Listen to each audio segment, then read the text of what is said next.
stay connected everywhere you go. Fitchburg is on your phone and your tablet and your laptop and TV. Download the app. It's free. Access Fitchburg.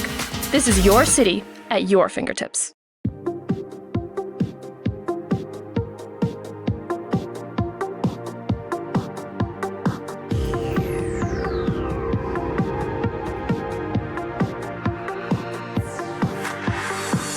Hi, I'm Jeremy Crosby. And I'm Nick Boucher. We're your hosts for the program that's all about your city, Talking Fitchburg. Every weekday, we pull together the news, events, and information you need to stay on top of what's happening in the city of Fitchburg. Find Talking Fitchburg on cable TV, Roku, Amazon Fire, Apple TV, and our live stream on the web. Plus, you can find all our headlines and stories on Facebook, YouTube, and our video on demand service. This is your city. Keep up with Talking Fitchburg and the issues affecting you and your neighbors.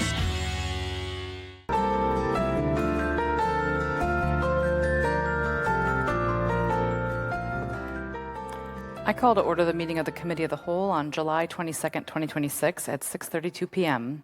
First item of business is the Pledge of Allegiance. Please stand. Pledge allegiance to the flag of the United States of America and to the republic for which it stands, one nation, under God, indivisible, with liberty and justice for all.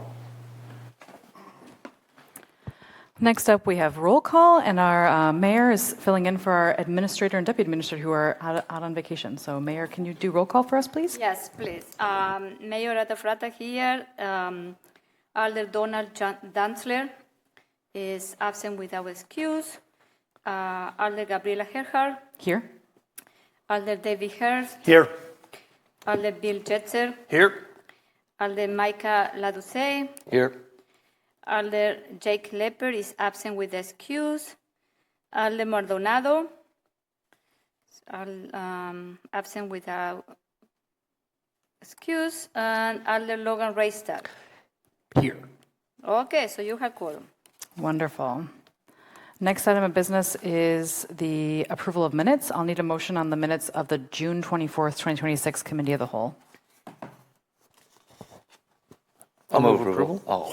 Who moved? Okay, tell me. Motion by Jetzer. Second. Approval. Second by Ladoucet.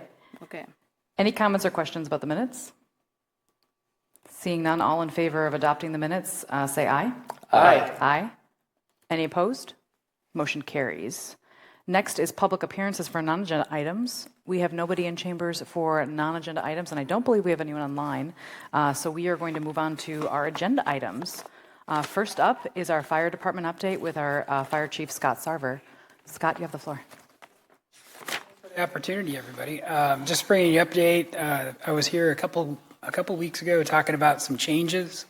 So I have some really good stuff to talk about and a status update on where some of those changes have led us, and I'll explain a little bit more of that later. With the last presentation, I showed you this slide first, and I actually printed it off.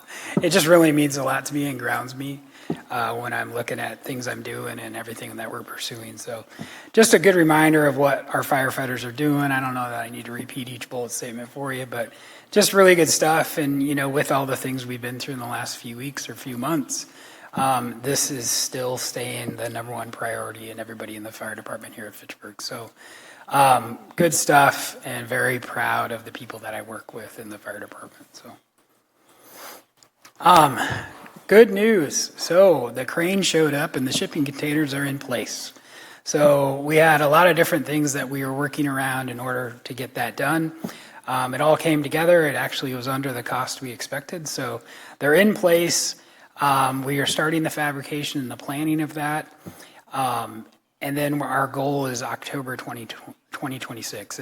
It's been great being a part of this kind of grassroots project. Almost all of the fabrication and the operation design and all of this is being done by our folks, and they're doing it in their duty time. So again, stepping up way above the expectation and getting stuff done, good stuff for us that are going to last the city for a long time and help us train our firefighters. So we've gathered all the information, research, and ideas from around our fire service community in the nation about how to place the doors and windows for our use in best way for them to hold up to the abuse that we're going to provide them. So it's just really cool to see this and all the positive ideas and discussions about the potential and what we're going to do with this. So good stuff, and that's just come together in like the last week or so. So really good stuff. So we're excited. In addition, what we're working on, and I talked about a little bit of this in the last presentation a few weeks ago, but we're obviously still working towards that innovation grant, which is the consolidation grant. The mayor and I both reviewed a document that showed this year's first grant recipients, and it's quite a long list and a very, I'd say, diverse list as far as from public works to sanitation to transportation, all across government and municipal services, not just fire and EMS. And it's really cool to see people coming together to try and make that more efficient push. And to take advantage of that money that's there to help their service. So really good stuff. We're meeting, the consolidation studies going on. We're providing all of our documents and data right now. It's a pretty good list. I'm pretty excited to see what the study comes out to say. So if anything, it's going to give us a really good look at where we're at and where we may need to be in the future. The EMS funding grant, we're going to pursue that again next year. Obviously, we've done really good things this year. We just completed our pre-cancer or proactive cancer screening ultrasounds that we had opened up to the city staff as well as the fire departments and some neighboring fire departments. I believe we did 18 scans looking at the 7 major organs. And unfortunately, we weren't able to use the grant, but we're hopeful to get that in next year as far as an allowed activity. But again, working towards that and all the other things that we're doing with that money. The Leary grant and the Firehouse Subs grant, we're applying to those grants to help us replace some of our more expensive equipment that we do have in our our operating budget proposal this year.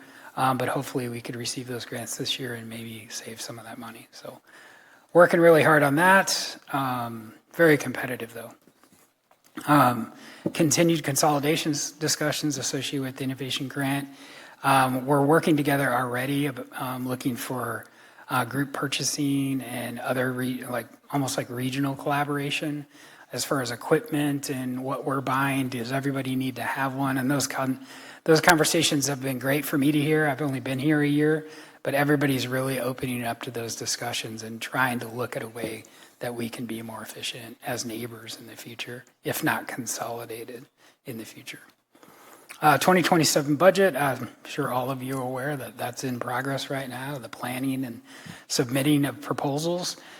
So myself and some of my folks and the finance folks got together and we looked at our wage calculations, how we calculate overtime by different positions and our different pay program types to make sure that we are on track and our calculations were right, so we end up with a good bottom line that could support what we're doing. So very productive and collaborative conversations there. So working hard on that. And then again, working on submitting the EMS grant information. Progress. So the collective bargaining agreement decision was received after the last time we talked. The decision was made to go with the city's proposal. So we're working through that with the union and the city staff to create that document to get it to you guys, hopefully, I think in the first part of August. So again, we're happy the arbitration is over, but we are empathetic to each side of that story still. And obviously we can look at some of that stuff as future goals in our planning for budgets. Actually today, we wrapped up some conversations we've been having with Local 311 regarding some specific contract terms, as well as terminology and how we could gain some consensus on conflict there. So really good talks with those folks. I really appreciate Local 311 for all of their efforts towards this, and we came to a verbal consensus today where I think it's going to work out well, and that will go to the staff in written form here soon. So good stuff, and I think we're going to move forward and actually provide a great opportunity for our employees as well as a result of that conversation. So talking about the staffing philosophy change. So to recap that is I'm trying to eliminate overtime for the providing overtime for the forced seat on the engine. It's important that we say that because we will not avoid all overtime. It's just for that position. So we started that July 1st. The first 15 days of that, the impact was we were at 56% of providing 4-person staffing on both engines throughout the first 15 days. We plan to measure that each month, and then that will come out on the activity report that we submit each month along with our regular monthly reports. So we're keeping track of that. Obviously, we're doing our best to get those seats filled within this philosophy and this process. Our people are doing their best to help us out. Our LTE employees, our POX firefighters, as we refer to them, are doing their best to help fill some of those holes, and we've seen a really strong commitment. The impact of the response side of that is we've already seen a MABUS response, or what's called a mutual aid response. That's where we're required to have 4 people on the engine that we send to help that neighboring agency. We did have one of those in the middle of the night on a Saturday. We were able to find somebody, but it was very lucky that we were able to find somebody to fill that 4 seat so we could send that apparatus. We definitely know that we're not going to be able to do that all the time, so we are seeing that impact. As far as the Madison Fire unofficial agreement of helping each other out on structure fires, I've been in contact with their chief, and we're going to try and work through it, and it sounded like we would be able to find a workable situation to continue that support. We've run into some EMS driver issues where, when we have critical patients, we supply a driver of the ambulance, so both paramedics and even sometimes additional staff can be in the back of the ambulance treating the patient on the way to the hospital. With 3, it's become a challenge as far as keeping that fire engine in service or going to pick up our personnel from the hospital so we can get that engine in service as well. So we're working through that with Fitchburg EMS and doing our best. A lot of our administrative staff are trying to monitor the radio as much as possible, as usual actually, and respond to those calls to fulfill that need if we need to. So everybody's kind of rallied to trying to help us out, as well as the Fitchburg administrative staff as well. So there's been a little bit of social media activity regarding this change. You may or may not have seen that. And there's been a lot of conversation about NFPA, or the National Fire Protection Association Standard 1710, which is regarding staffing of fire apparatus by type as well as by incident type. So there's a lot of discussion out there where there's folks that perceive NFPA as a required standard. It is not. They provide that this is not a required standard. Whereas safety standards are required, but the response and staffing is really an optional guide, and what many people believe is really just an aspiration of what your agency could get to. The vast majority, and I believe I sent you that data, or at least the mayor, I sent the data, of organizations in this country are at 3 or trying to get to 3, very specifically, very, very close to what we're seeing in Dane County with staffing levels as well. So NFPA 1710 is not a requirement, is not a state law. So there is a lot of discussion about that. The impacts continuing, as we talked about last meeting, we are seeing some morale concerns. There's a lot of rumors of some of our firefighters applying to different organizations because a concern over safety or what the future looks like. Continued perception of the value and support of the city. With our discussions regarding PTO, there's a concern there'd be less opportunity. I think our consensus or opinion that we agreed to today will help with that. And then frustration from Local 311 about what the future looks like, support, and how are we going to provide, personnel to respond in the future. And then, as a result of the arbitration as well as this situation, I think, we have some relationship rebuilding to do. And I think today our meeting at the end of that was a really good opportunity to start that out. So I'm looking forward to that. And then the future. So obviously we want to continue to collaborate. The Dane County Fire Chiefs Association is putting together right now a legislative group that's going to try and assist our elected leaders in pursuing legislative change to support public safety, specifically the fire departments, because many of our neighbors in the county as well as in the state are facing the same challenges that we are, so we're going to try and help in that effort. And we'll be looking to you guys for advice on the best ways to do that, I think, as well.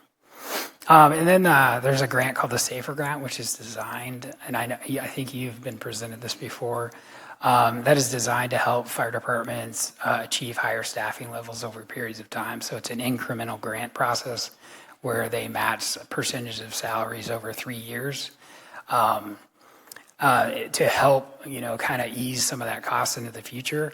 I know that we've discussed a lot of that as a structural deficit, and I kind of like to look at the glass half full side of that, where it would be hundreds of thousands of dollars for the city as well. And, and if we could get a good plan together, maybe that's an opportunity that we could talk about in the future.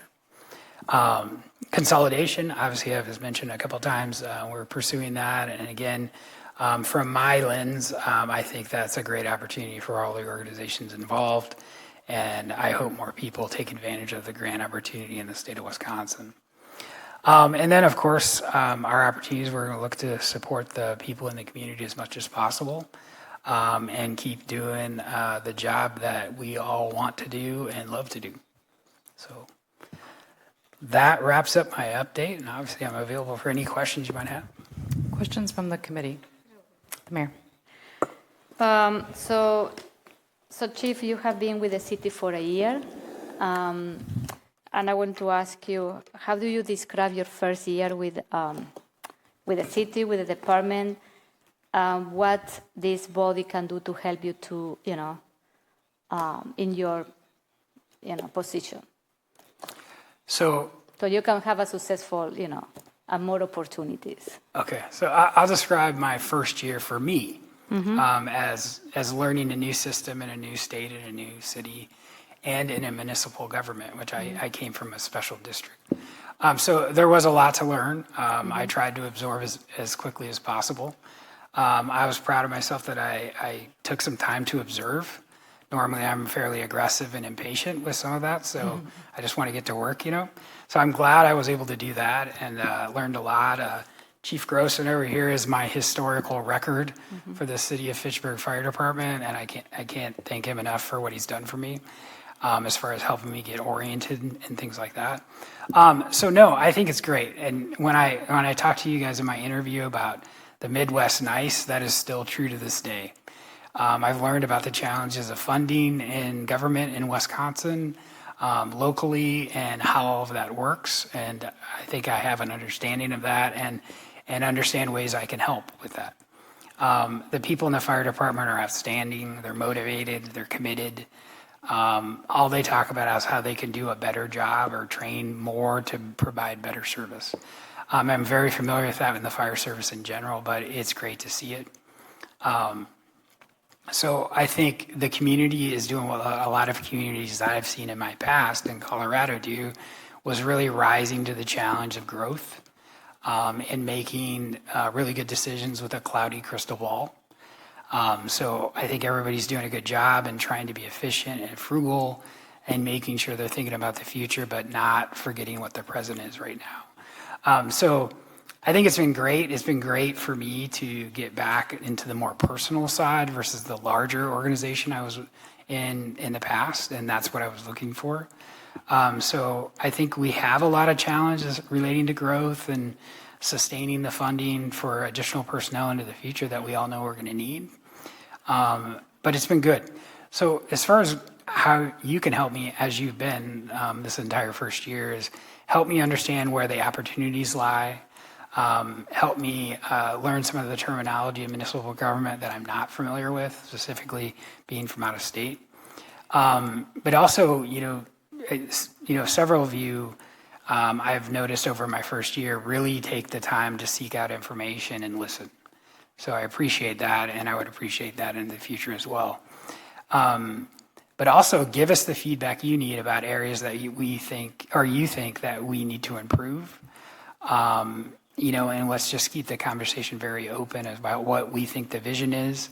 Because sometimes in organizations like ours, where there's this really like positive momentum, I often describe it as climbing a wall that never ends, right? Tell us what those expectations and goals are, because sometimes we can maybe waste a lot of effort or energy when we're trying to get somewhere that really isn't the vision of the city or the organization. So, help us keep us in check, I'd say. I have a question about going back to the fire staffing change. The around 56%, so it was close to 50-50, going down to 3 staffing is kind of how I summarized it in my head. Yeah. Which is a little bit low. More often than I anticipated, I guess. I was hoping that it would be a lot less than that. Do you expect that to be consistent going forward? I mean, do you have any sense of the trends? Like, is summer a time when a lot of people are taking PTO, so there is more likelihood for there to be a 3-person staffing day, and we might see it change come September? Or is this something that is this kind of what we could consider a baseline for the coming months? Unfortunately, I do think we'll probably average below 50%. So, as I've talked to you before about bittersweet situations in our services, when our POX or LTE folks join us, most of them are looking to get career jobs in the fire service. And just since the last time we talked, 1 person got a career job in the fire service. So that's 1 less POX person. As well as we have 1 that's on military deployment, and we have another one that's on a wildland fire deployment. So those are people we don't have. We do have 5 onboarding right now. So it's going to be a constant challenge of kind of keeping up with that pace and the recruitment and bringing people on, because hiring between Dane County and Milwaukee, it seems like everybody's hiring right now, and that's been going on for a few months. So we'll see how that goes. But we're going to have to constantly just kind of keep replacing that workforce.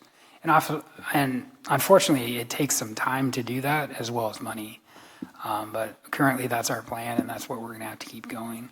But I do think we'll dip below 50% this month at the end of the month, and then I'm not sure about the rest of the summer. So, are there trends in fires? Like, are structure fires more common in the summer and the winter? Is there can we anticipate that, or is it totally random? I would lean towards random. Obviously, I'm not referencing data. Yeah. But I would lean towards random. Sometimes we see a spike when people are firing up their furnaces and things like that, or when it's really barbecue season and they're lighting wooden decks on fire and stuff. But, nothing real specific as far as those trends. Okay. Micah? Can you give me an idea of what impact additional full-time firefighters would have on that percentage? Like, as we're trying to allocate budget concerns going forward to hire, additional staff. I'm not asking you to say it will immediately go to exactly 63% or whatever, but do you have some sort of ballpark estimate of as we add staff, what sort of impact that would have on that percentage? So the one thing is important to understand is that we have the skilled positions, which we've talked about before. So the folks that drive the engines and trucks, and then the officers, and then battalion chief actors as well. So if we hire 2 firefighters that are, say, standard entry-level firefighters, it'll take a while to get them to be able to drive, and then obviously to be able to act in the position of a lieutenant. So it's not going to be a 1-to-1 ratio of they work 2,496 hours a year. It's not going to be a direct relationship of eliminating that overtime from the budget. But it should be a high percentage of time that we can reduce that. So having those extra bodies around will be very good, because right now, I think one of our highest overtime usages is when we don't have an LTE, we hire back somebody to fill the firefighter seat for that LTE employee. So any of our staff would be able to cover that. We still will see overtime in that driver position or the lieutenant position. Okay. So no, sorry, I can't give you a percentage. I wasn't asking for that. It will but help. It will help. That is helpful, though. Yes. Thank you. Logan. Couple questions as we look at the 27 budget. So we had the overtime issues in, 25. This year's 26. We're having another issue. As we look at the budget, how much adjustment are we making to the budget based on what we know at this point in the budget season to account for that and provide more funding in that overtime bucket, if you will, to hopefully minimize some of the changes that we've seen the last couple of years, either behind the scenes to backfill or the reductions that we're talking about here the last couple months? So there's absolutely an intention to add overtime funds if available or possible. But as I referenced in the presentation, we met with finance, who creates our staffing budget for us as far as the dollar amount that's calculated.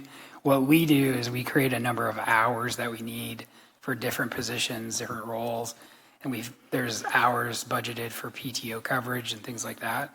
So that's presented to finance, and they do the calculations. So we just recently met to make sure those were on track, specifically for our LTE employees, to make sure those wage calculations were accurate, and then specific to the PTO for career staff, making sure that we are providing enough coverage in there. But again, we may be dollar limited as far as how far we can get with that progress. But we are collaborating with finance to do the best we can. Okay. And then as we look at staffing as well, is there going to be any change, do you think, to the ratio of career staff to paid on-call staff? I'm just looking at our June monthly report, and there were 19 career staff at an approved staffing of 20, and 20 paid on-call firefighters at an approved staffing of 50. So I'm curious if there's any plans to adjust and reduce the number of paid on-call positions and use some of that to free up capacity for career staffing, recognizing that it may not be a one-to-one. So we have been talking about that for about 6 months, about where that breakover, where that sweet spot is versus that LTE funds versus transitioning to career. So it sounds like we're talking about that for the future. But again, it's kind of the game of benefit rate as well as the POX rate, and so there's a lot of talk going into that. So I think if, like we talked about just recently, is it a 1-to-1 ratio? No, because we do have the skilled position gap, and we do have a high turnover rate right now as far as people moving on in the LTE side. So if we were to add positions, obviously that percentage would go up. Right now we're at I think it's like 55% paid to LTE. So. One other question, or I guess comment, I was going to say, when you were talking about future-looking steps and things that we could do up here from this dais, one of the things that I'm reminded of, we just recently passed a resolution that went to the state about supporting municipal transportation funding for roads and infrastructure at that level. So if that Dane County group is working on some legislation like that, that could be an option that I would certainly be interested in reading and likely supporting, to it's sending a letter to our state representatives, who I imagine already understand the crisis, but it would be nice to have an opportunity for us to be on the record and to voice our support for changing the structures that put us in some of the challenging positions that we find ourselves in. So if I'm just thinking of a deliverable, that might be one deliverable from that group that they could draft a resolution that other municipalities and us collectively sign and put forward. Okay. Yeah, and we're just starting now, so I'll definitely keep you posted, and thank you for that offer. Your last question, did I answer that for you? I think so. Okay. All right.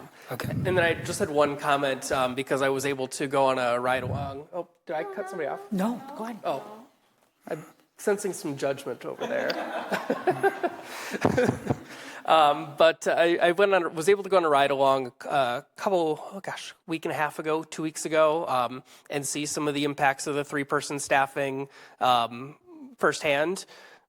So I think one of the things that I didn't have the greatest sense of, and I just elevate for awareness for this group, were some of the service impacts that are not captured in a spreadsheet or in a staffing plan. I probably shouldn't say this, but when we went on a medical call and all 5 between the fire truck and the EMS, or for the crew from Fitchburg, all had to go into the call.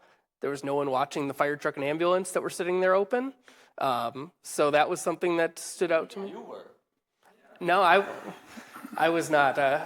Believe it or not, I'm not much for rough and tumble security here. But again, probably shouldn't have admitted that in an open forum. And there were impacts to equipment testing, training opportunities as well. So I just wanted to verbalize that for this group because that was one of several things I took away from that opportunity that was not captured in some of the other information I had previously. So I just wanted to share that for the good of the group and offer my appreciation to Chief Sarver, Lieutenant Ladwig, and everybody I was able to interact with during that long day on a nice Saturday, good 10-hour shift. So thank you. I don't mess around. Yeah, I heard you had a little trouble getting dinner, too. Yeah. Yes. I'll save that story for when I'm not taking up all the verbal space in this room. Yeah, and a lot of times, if we do have extra hands on a call, they're dedicated to family or bystander support. And I think in the fire service and EMS, we've done an excellent job over the last 30 years of really focusing on that. So unfortunately, sometimes that takes a toll if you don't have enough hands. So, yeah. Bill.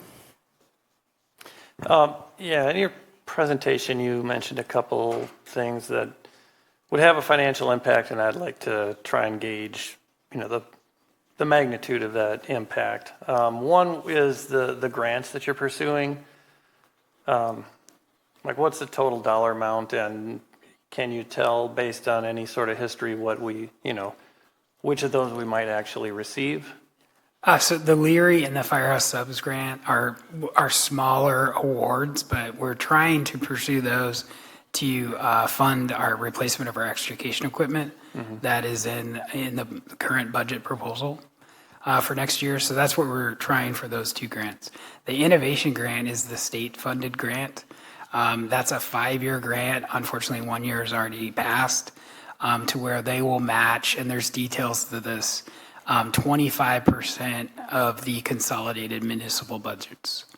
So a considerable amount. So West Dallas and Wauwatosa right now just received approval for their grant, and over their 5 years, they'll receive just under $25 million. Yeah, the way it was explained was that the only example they gave was one department kind of is acquired by another one. So what would happen with us if we have 4 players? So it's the formation of a district is what you do. So we have districts, we have municipal agencies involved. So again, there's details, but it would still be 25% of the consolidated budgets. Of the entire consolidated. Because the other districts are still funded by municipalities. And again, details, lots of small print. And I've been tracking Wauwatosa West Dallas for a while. And it appears they're getting a little bit more money than they anticipated, actually. So the state, and I think this is, as we discussed, a recognition of what's going on in public safety in our state and the funding. Very similar to the EMS grant funding that we've done a lot with this year as well, is that they are recognizing and trying to provide avenues for people to help some folks, because there's several municipalities or districts in the state of Wisconsin that are really struggling just to keep the doors open. Some are telling their folks that to expect a 45-minute wait for an ambulance. So very difficult situations. If you notice in our monthly reports, we're still under 6 minutes in response time. So we're doing good, but there's going to be a significant need in our state as well. So. And then I guess, thank you for mentioning response times, because my next question was, if we do wind up with a consolidated district, realistically, how much shared equipment can we have, given that we need to maintain? Okay. We will have several opportunities to become much more efficient. Encouraging to hear. Good. Other questions? So I want to make a comment. So talking to other mayors from other parts of Wisconsin, especially rural, municipality, I want to tell you that the issue with EMS and fire is very challenging. You know what I mean? It's something that is happening in every corner in Wisconsin. The staffing issue, the retention, and the cost. So, this is what I want to mention. There is nothing. This is not like it's happening to Fitchburg. It's happening to many municipalities in Dane County and in the state. So this is why today in the afternoon I have a meeting with several mayors that we are discussing, initiative of what we are going to do to advocate in the legislature about public safety. It's one of our topics. So I think we are doing a lot of behind the doors, advocacy. As a mayor, I'm doing a lot. I think, and I hope the union is also. I think it is doing that too. Jason, talking to the legislature, because the changes had to happen at the state level. Most of the changes that we want to, especially with our share revenue and the levy limit. So this is something that we are advocating for more, an increase on share revenue, or to change the formula for the share revenue, because it's getting very challenging for not only Fitchburg, for talking to other mayors in Wisconsin. So I think there is a lot of work to do, and advocacy is one of them. So this is what I appreciate, Chief, that you're working on that. I am working on that front too, and the union is working on that too, because we need to work together, in this staffing. And the other thing I want to mention is, the question is, because, talking to people in the community about what happened with the staffing and all of that is, there is a trend that is getting more difficult to hire pay-on-call people, isn't it? And talking to other mayors in other community is the same thing, you know what I mean?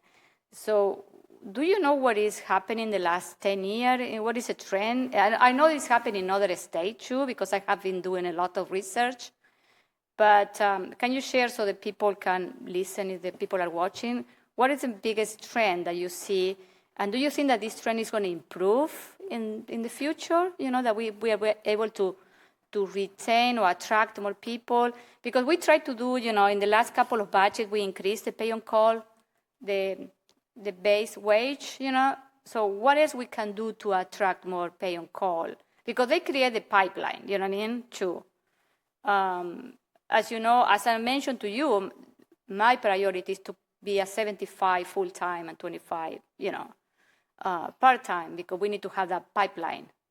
But what we can do to, like, as you mentioned, Logan, we have 20, but it should be 50. The approved staffing was 50. You know what I mean? So what is the issue?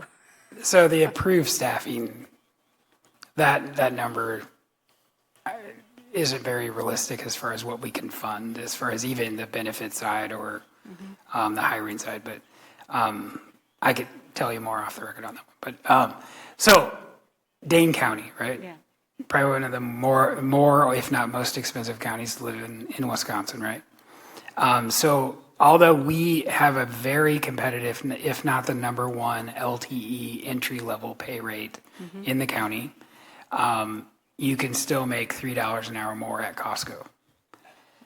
And we're asking them to do one of the more dangerous occupations out there. So I think there's some reality of people seeking this career that look at that.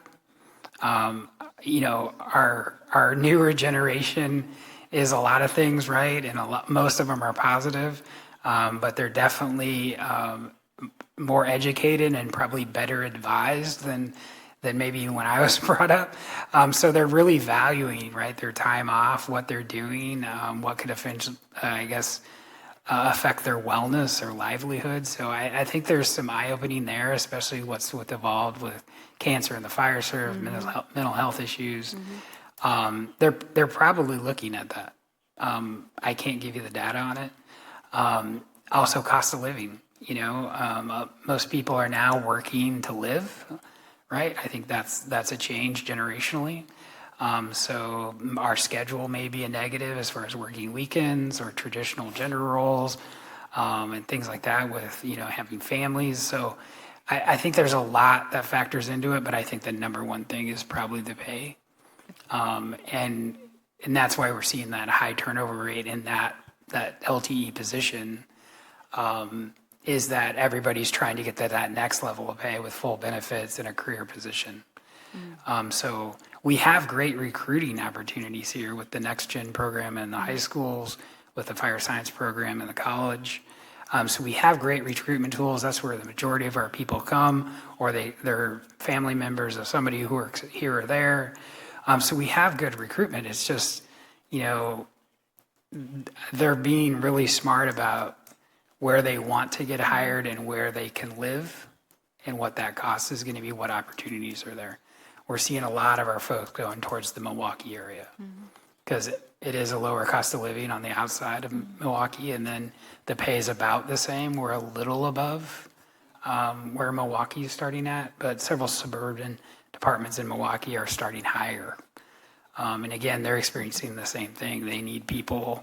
Part-time's not working due to their call volume and demand. So a lot of the same challenges, but I think it really just comes down to finance myself.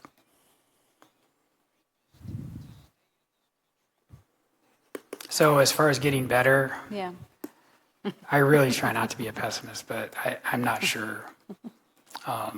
So I think the pursuit of finding ways to have more career staff is definitely what we should be looking at, although I know it's a daunting task. So. Okay.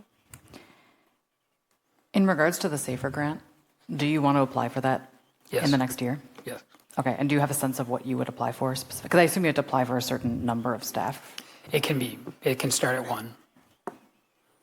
But Whatever we feel that, because after 3 years, we have to be able to support that full salary. Exactly. Yeah. And that one is my question, because we have the same issue with the police department with the COPS grant that it was awarded to us in 2023, expired in 2028.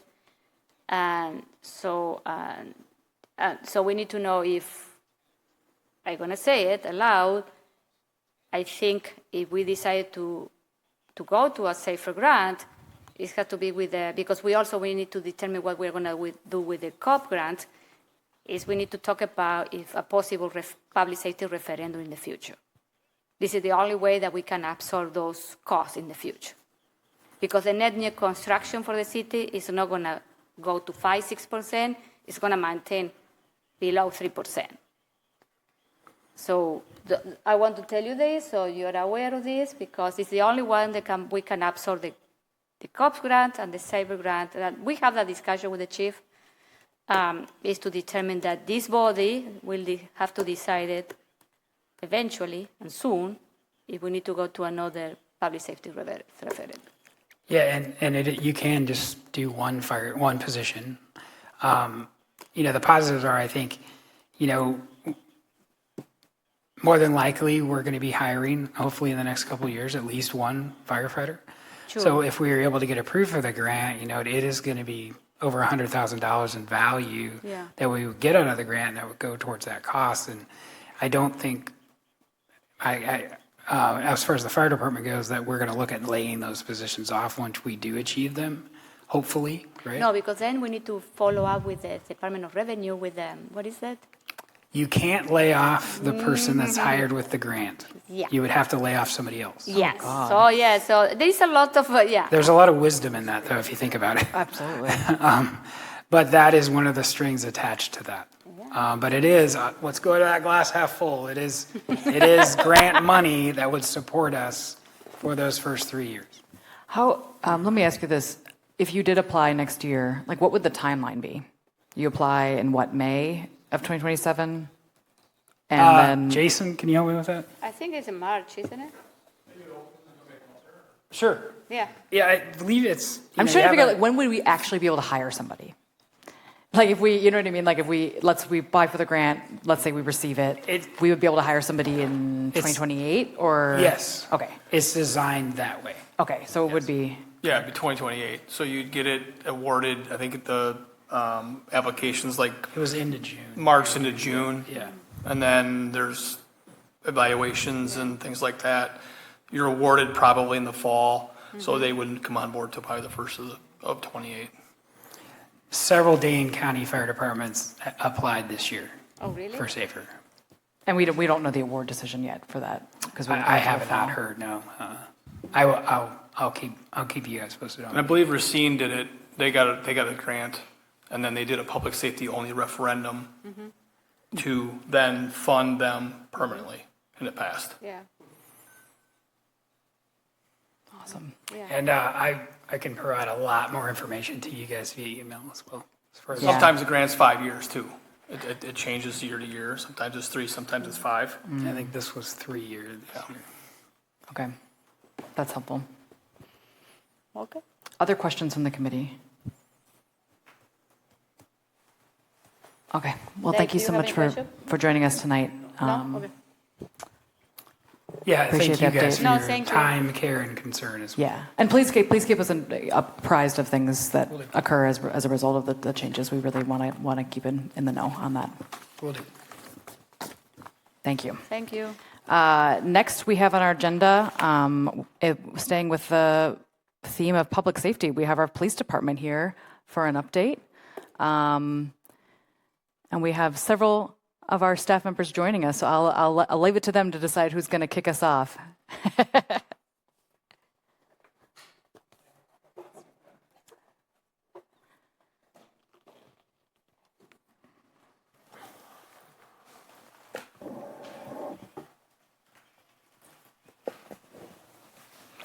Thank you, everybody.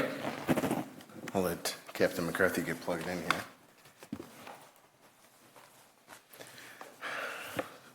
So this is going to be a very specific presentation. It's not necessarily an overarching update on all things police department, but it's kind of off the heels of our testing and evaluation week last week.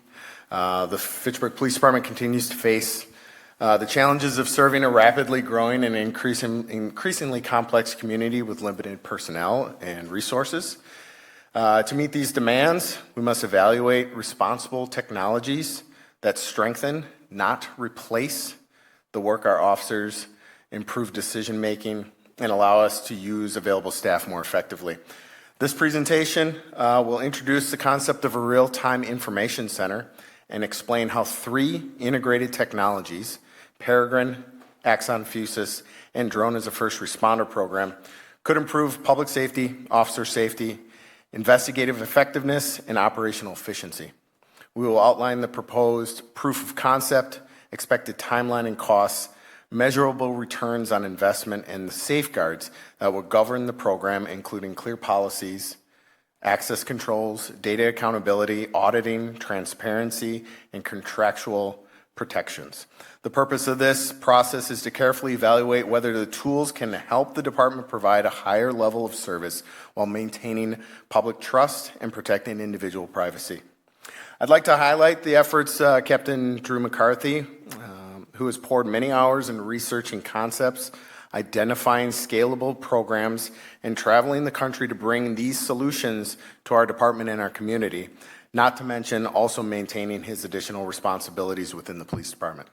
Captain Brown, who has recently been added to our command staff team, has quickly immersed himself into the project and played a vital role in planning and implementation of our testing and evaluation week last week. We also have representatives from Axon and Peregrine who will be available for questions at the end of the presentation. I would like to thank the City Council and the Mayor for allowing us to present tonight, and we are excited to share our plan. And with that, I will turn it over to Captain McCarthy. Thanks, Matt. One So quick before I get- question. Go Are you ahead. okay for questions in the middle, or would you prefer to save them for the end? I was going to introduce that. If there's any questions along the way, please feel free to stop us. There's not really a script to this. We kind of put this together over the course of a couple of months, and there's information that some people were able to see at the demonstrations and some weren't. So if anything's not making sense along the way, I think it's best to just handle it in the moment. But there Great. will be Q&A at the end as well, as a whole. I'll try to keep an eye out, but if I don't see your hand and you have a question, please feel free to jump in. You have the floor. Thank you. I'll take some pauses. So thank you again for your time. So we have this proposal we're excited to share because it's not one born purely out of necessity, but opportunity and timing seems right for the city of Fitchburg to introduce some of this. Like Deputy Chief Leahy said, better portion of a year or so now, we've been investing time and research into the products that are out there that can add a bunch of efficiency to our staff, both sworn and non-sworn.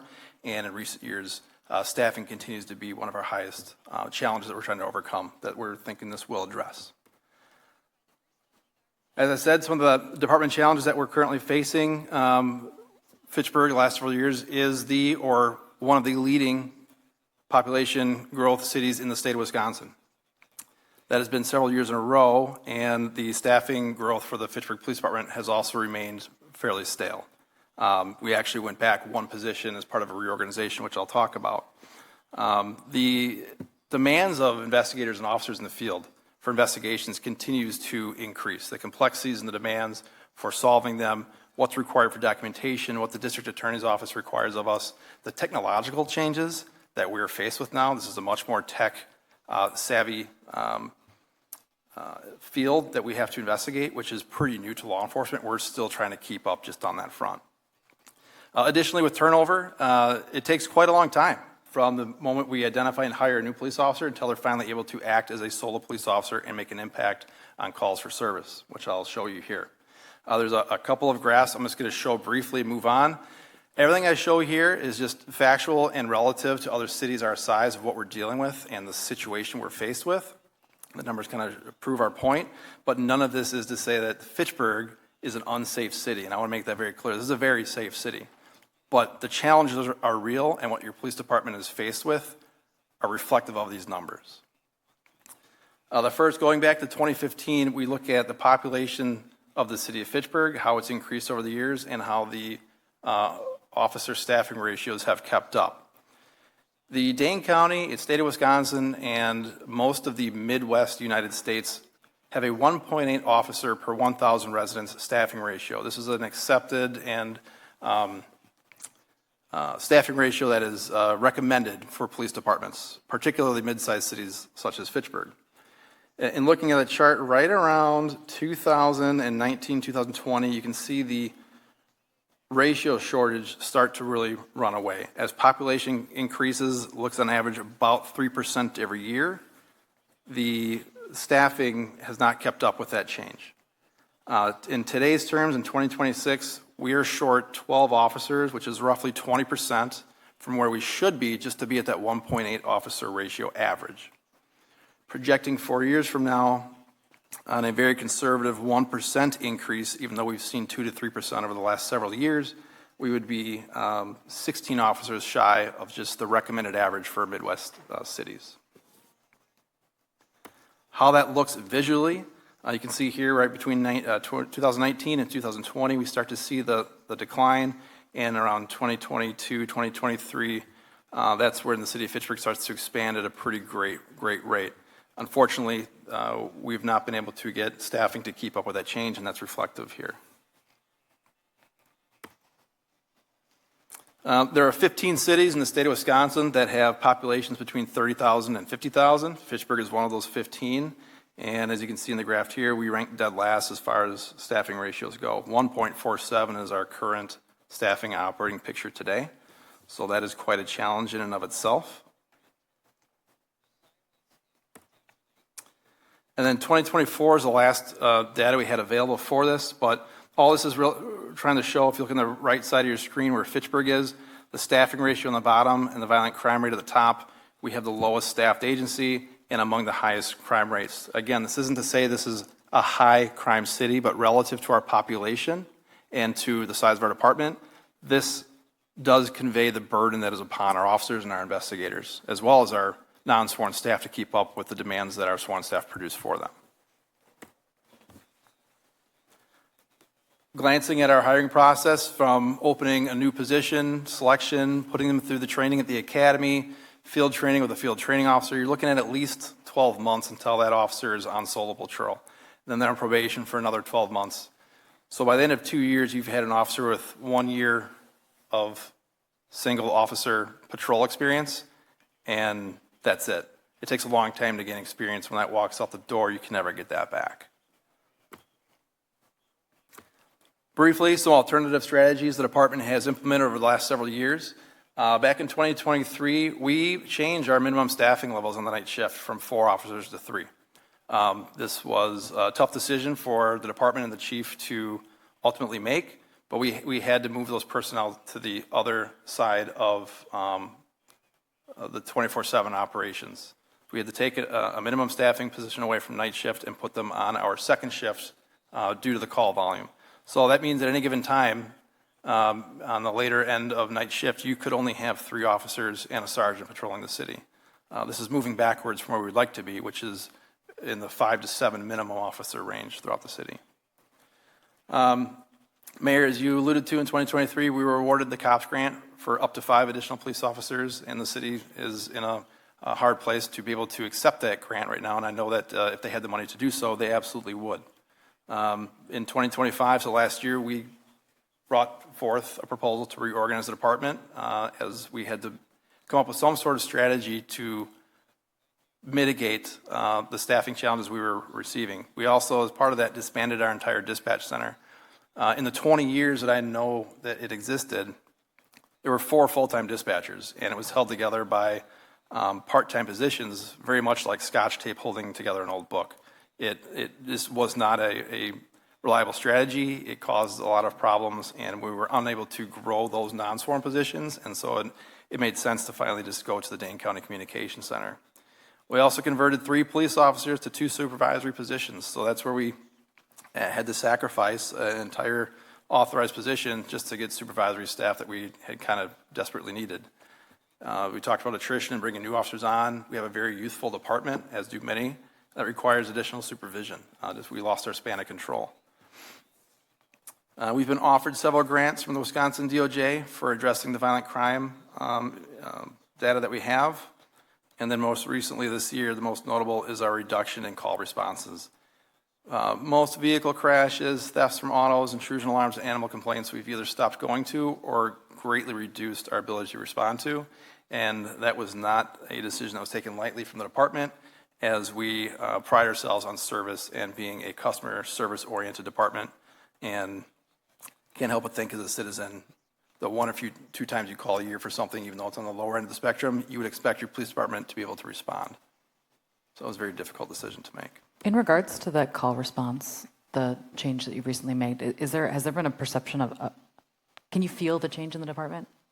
Yeah, I'd speak more so for the frontline officers who have to field those phone calls and talk to citizens directly and say, hey, unfortunately, for these reasons, we don't drive all the way out there. We're still doing our best to educate, make contact in some form, and guide them through the next best steps.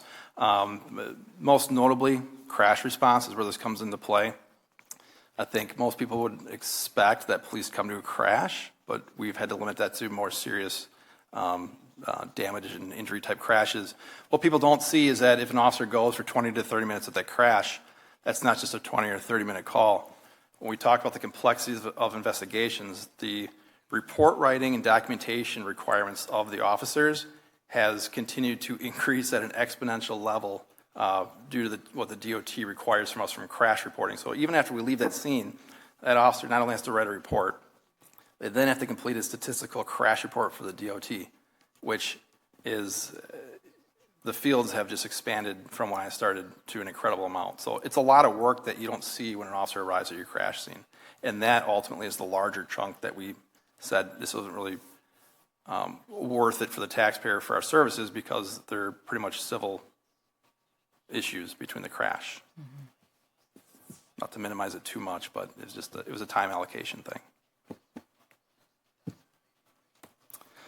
So those are the challenges, and I promise from here everything's supposed to be uplifting, because the reason we're here is we have what we think is a very fair, very obtainable solution that we would be asking for, not only because of the staffing predicament that we're in, but because the technology just makes sense, and the evolutions and the strides that have been made in this area for any department would see the added benefits and efficiencies that their staff would take a part of. And I think that in the next few years, you're going to see some of this technology very commonplace in many agencies in our area, in the state, and the country as a whole.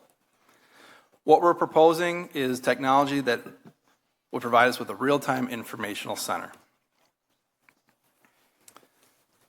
This comprises components of software, data analytics, and live situational awareness. So what we have right now, we have Excel spreadsheets, data tables in various software platforms. None of them talk to each other reliably. So data analysis internally takes a lot of human time to assess. We have one shared crime analyst with the MPSIS, meaning he works for 6 police departments.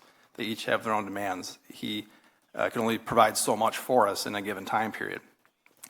The other component is live situational awareness. So when we get dispatched to a call, officers are responding. Neither the officer or the supervisor truly knows what they're getting into until they get on scene, however long that takes. So what this is going to provide for us is the ability to see what's going on at those scenes prior to officers even getting there. And before we get started, some misconceptions that come up, we're going to hear them every time you talk about technology and police. When those two words come together in the same sentence, there's an immediate question on how it's going to be used. Some things that are very clear. None of this is facial recognition. None of this is tied to assisting immigration enforcement, and none of it is 24/7 surveillance. We hear that term a lot with technology. Most recently, LPR has dominated the conversations, but I'm not even talking LPR today. 24/7 surveillance is not Big Brother. The components you're going to see here today do involve cameras and feeds, but they are not monitored 24/7 like a police department actively looking for reasons to act something proactively. This is reactive. This is someone in the community calling us with a problem, and us able to get there first by the means of cameras and technology. It is also not a replacement for officers. What all this is a force multiplier for the staff that we have, and allowing them to do their jobs much more efficiently and accurately with the technology as they ever have been in the past.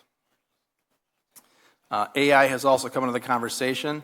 The AI is built into the architecture of these software platforms. It is not generative AI, meaning it's not providing us with suggestions of what to do. It's not providing us with what to do. It is providing us with a clearer picture of the information available at the time, so that the human officer can react based on that information and make sound, clean decisions. Again, 3 components we're going to talk about: the data analytics, real-time awareness, and DFR. Peregrine is a company we have researched over the last 2 or 3 years. There was another company that came before this, but through our working and evaluating with them, determined they were not going to be a proper fit for our department. Peregrine is a leading company in the space that we have seen in person in other cities across Wisconsin and the country, and have touted its success for them. It's data unification. We have many different softwares. Very few actually talk to each other or even talk to each other well. The purpose of this is to bring all it together onto one screen so that the officer, the investigator, the administrator can look at several different pieces of information on one screen. So if you look, we have our CAD, which is what dispatches us to calls, RMS, which is all of our police records, NIBIN, which is an index for crime guns and casings and bullets that we find, digital evidence. Peregrine brings it all together. So we're using one system to search for. It's been coined the Google for law enforcement. It really is impressive. You type in a location or a vehicle that you're researching or you're investigating, it gives you information from all these places all at once. It saves copious amounts of staff time.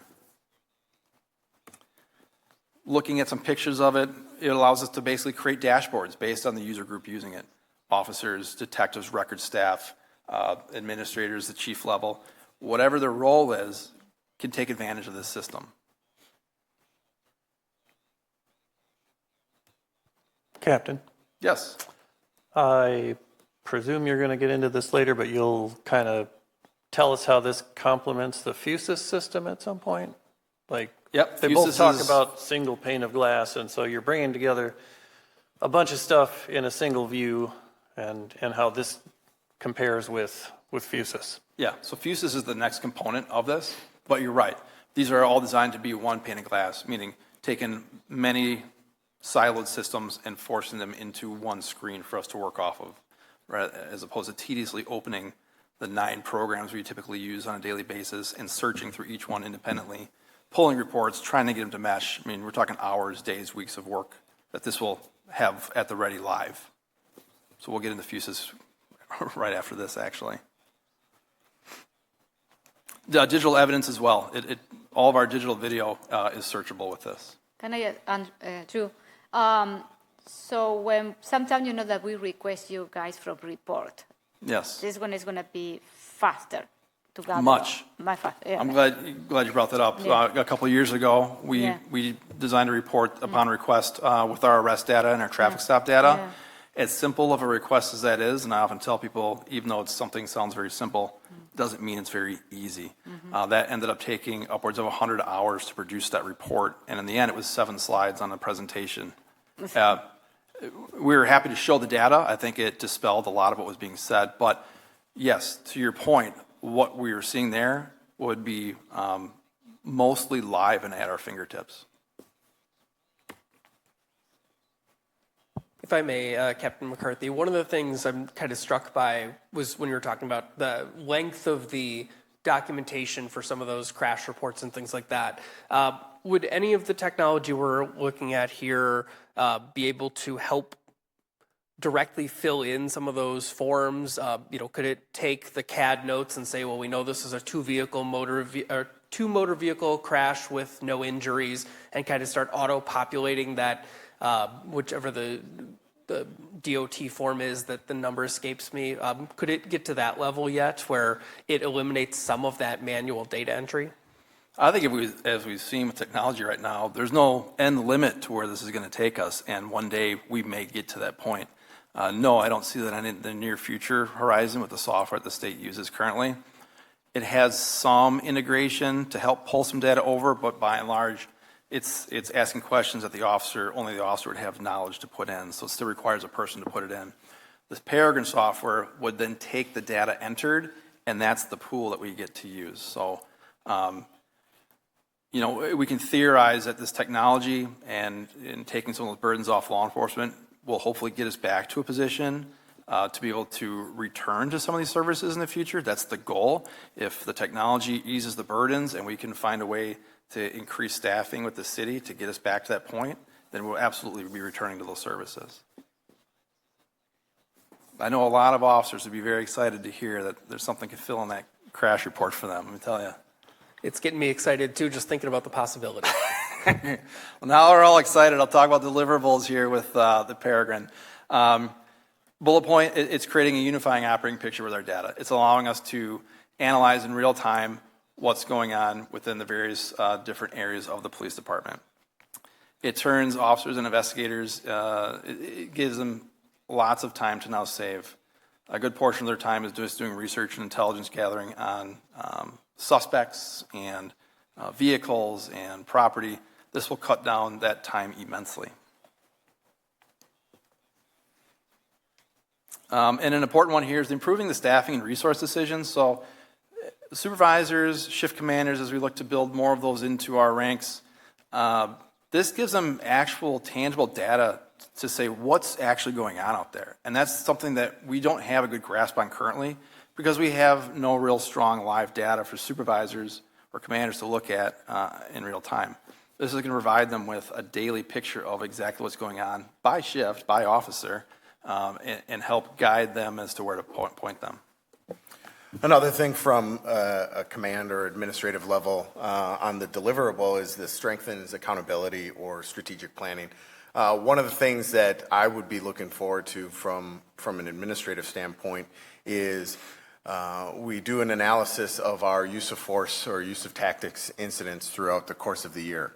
Right now, we can look at that through our RMS, but we cannot compare it to, in a very efficient way, to our staffing or how much overtime a particular officer works or how much sick leave somebody's taking and how their decisions to use tactics, not use tactics, overuse tactics, how is that compared to how much are they overworking themselves by signing up for all this overtime? Are they consistently sicking out?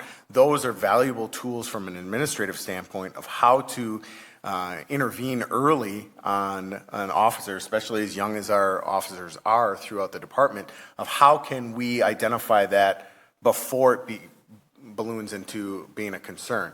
And those are some of the things that, while we can look at this spreadsheet over here and this spreadsheet over here, we don't have anything that allows it to talk to each other and develop a report to give us that information in real time.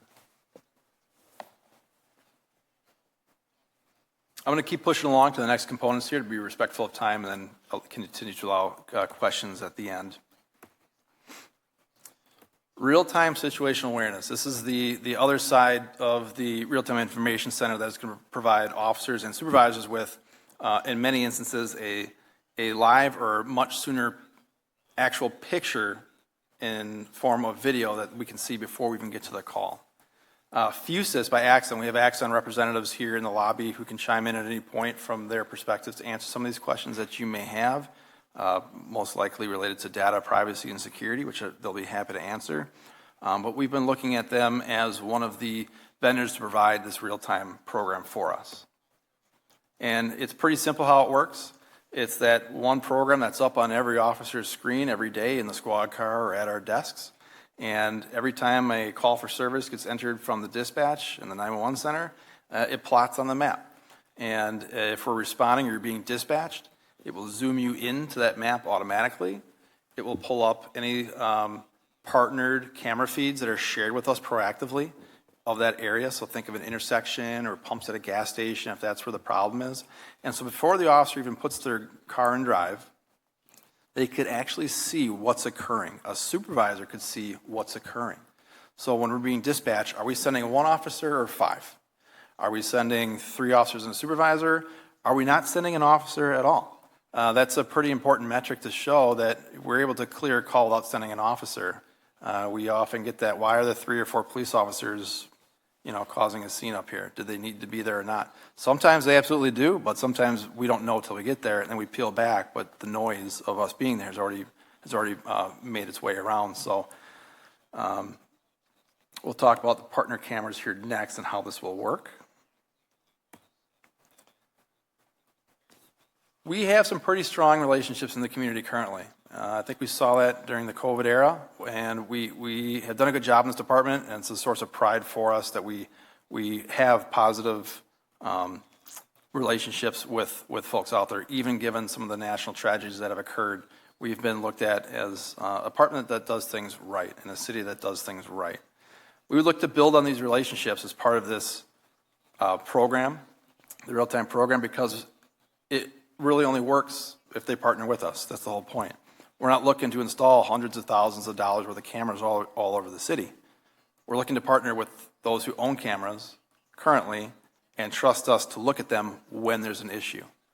And to kind of explain that further, there's 2 ways that this works: camera registration and camera integration. Registration is pretty simple. You as a citizen or a business owner, you log into the website that's public facing. You basically say, I have X number of cameras at this address. You can't see them. I can't send them to you. But if you have an issue and you're looking for a camera, here's my phone number, here's my email address. Please reach out to me, and I'll work with you to see if I can get you that video. It's a very helpful tool. If we're on that map and we're investigating a burglary or something to that effect, and we have a 2-block radius, it'll show us on the map, hey, there's 3 homes here that say they have cameras. Why don't you give them a call and see if they'll give you a video to help you with your investigation. That alone saves a lot of canvassing time throughout the neighborhood, going door to door, knocking, hoping they're home to answer, hey, do you have cameras that may assist us? The other is camera integration. As you can see here, it's a small box. This goes one step further. Most likely, this is going to be your apartment complexes, gas stations, businesses, stores that have exterior cameras. Primarily, that's what we want. We're interested in the public space cameras. But they can take advantage and for a very reasonable cost, buy this device, plug it into their system, and it's very easy to set up. They create an account on their end. They're able to see other cameras and pick which cameras do I want to share with the police, when, what are the parameters for when they get to look at them, and do they get to go back in time and look at 30 minutes, a day, a week, how far back do I want? That's completely up to the person collaborating with us. They have complete control. They can revoke that access at any time by simply unplugging or disabling their account. So it relies on not only building those foundational trusts to get it, but to maintain it moving forward. How that's important to us. If we are going to what we think is a robbery at a gas station, we're going to go there with everyone we've got, which is usually 4 or 5 officers. And when we get there, we realize after 4 or 5 minutes of responding, there's no robbery occurring here, but now there's an actual bank robbery occurring on the other side of town. This may or may not have happened here 3 years ago. If we had had access to the pump cameras and some of the bank cameras, we would have immediately known there was no robbery occurring at the gas station. We never would have sent our entire department over there. This is the oldest trick in the book. Make the fake phone call, we go, commit your crime over here. That's exactly what happened. This would have mitigated that immediately. We would have sent 1 or 2 officers to the gas station, vetted, yeah, the video on the way here showed there's nothing going on. The real call comes into the bank. We see a camera or 2 showing, oh, there's definitely something going on at the bank, and we respond in a much more efficient and expedient manner. That's just one heightened example in the last several years, but it could be a fight in the parking lot. It could be a child just walked away for a minute. 3-year-old walked out the door. There's cameras in that area. What direction did that child go? Point us in the right direction. That relies on the community to stand this component up.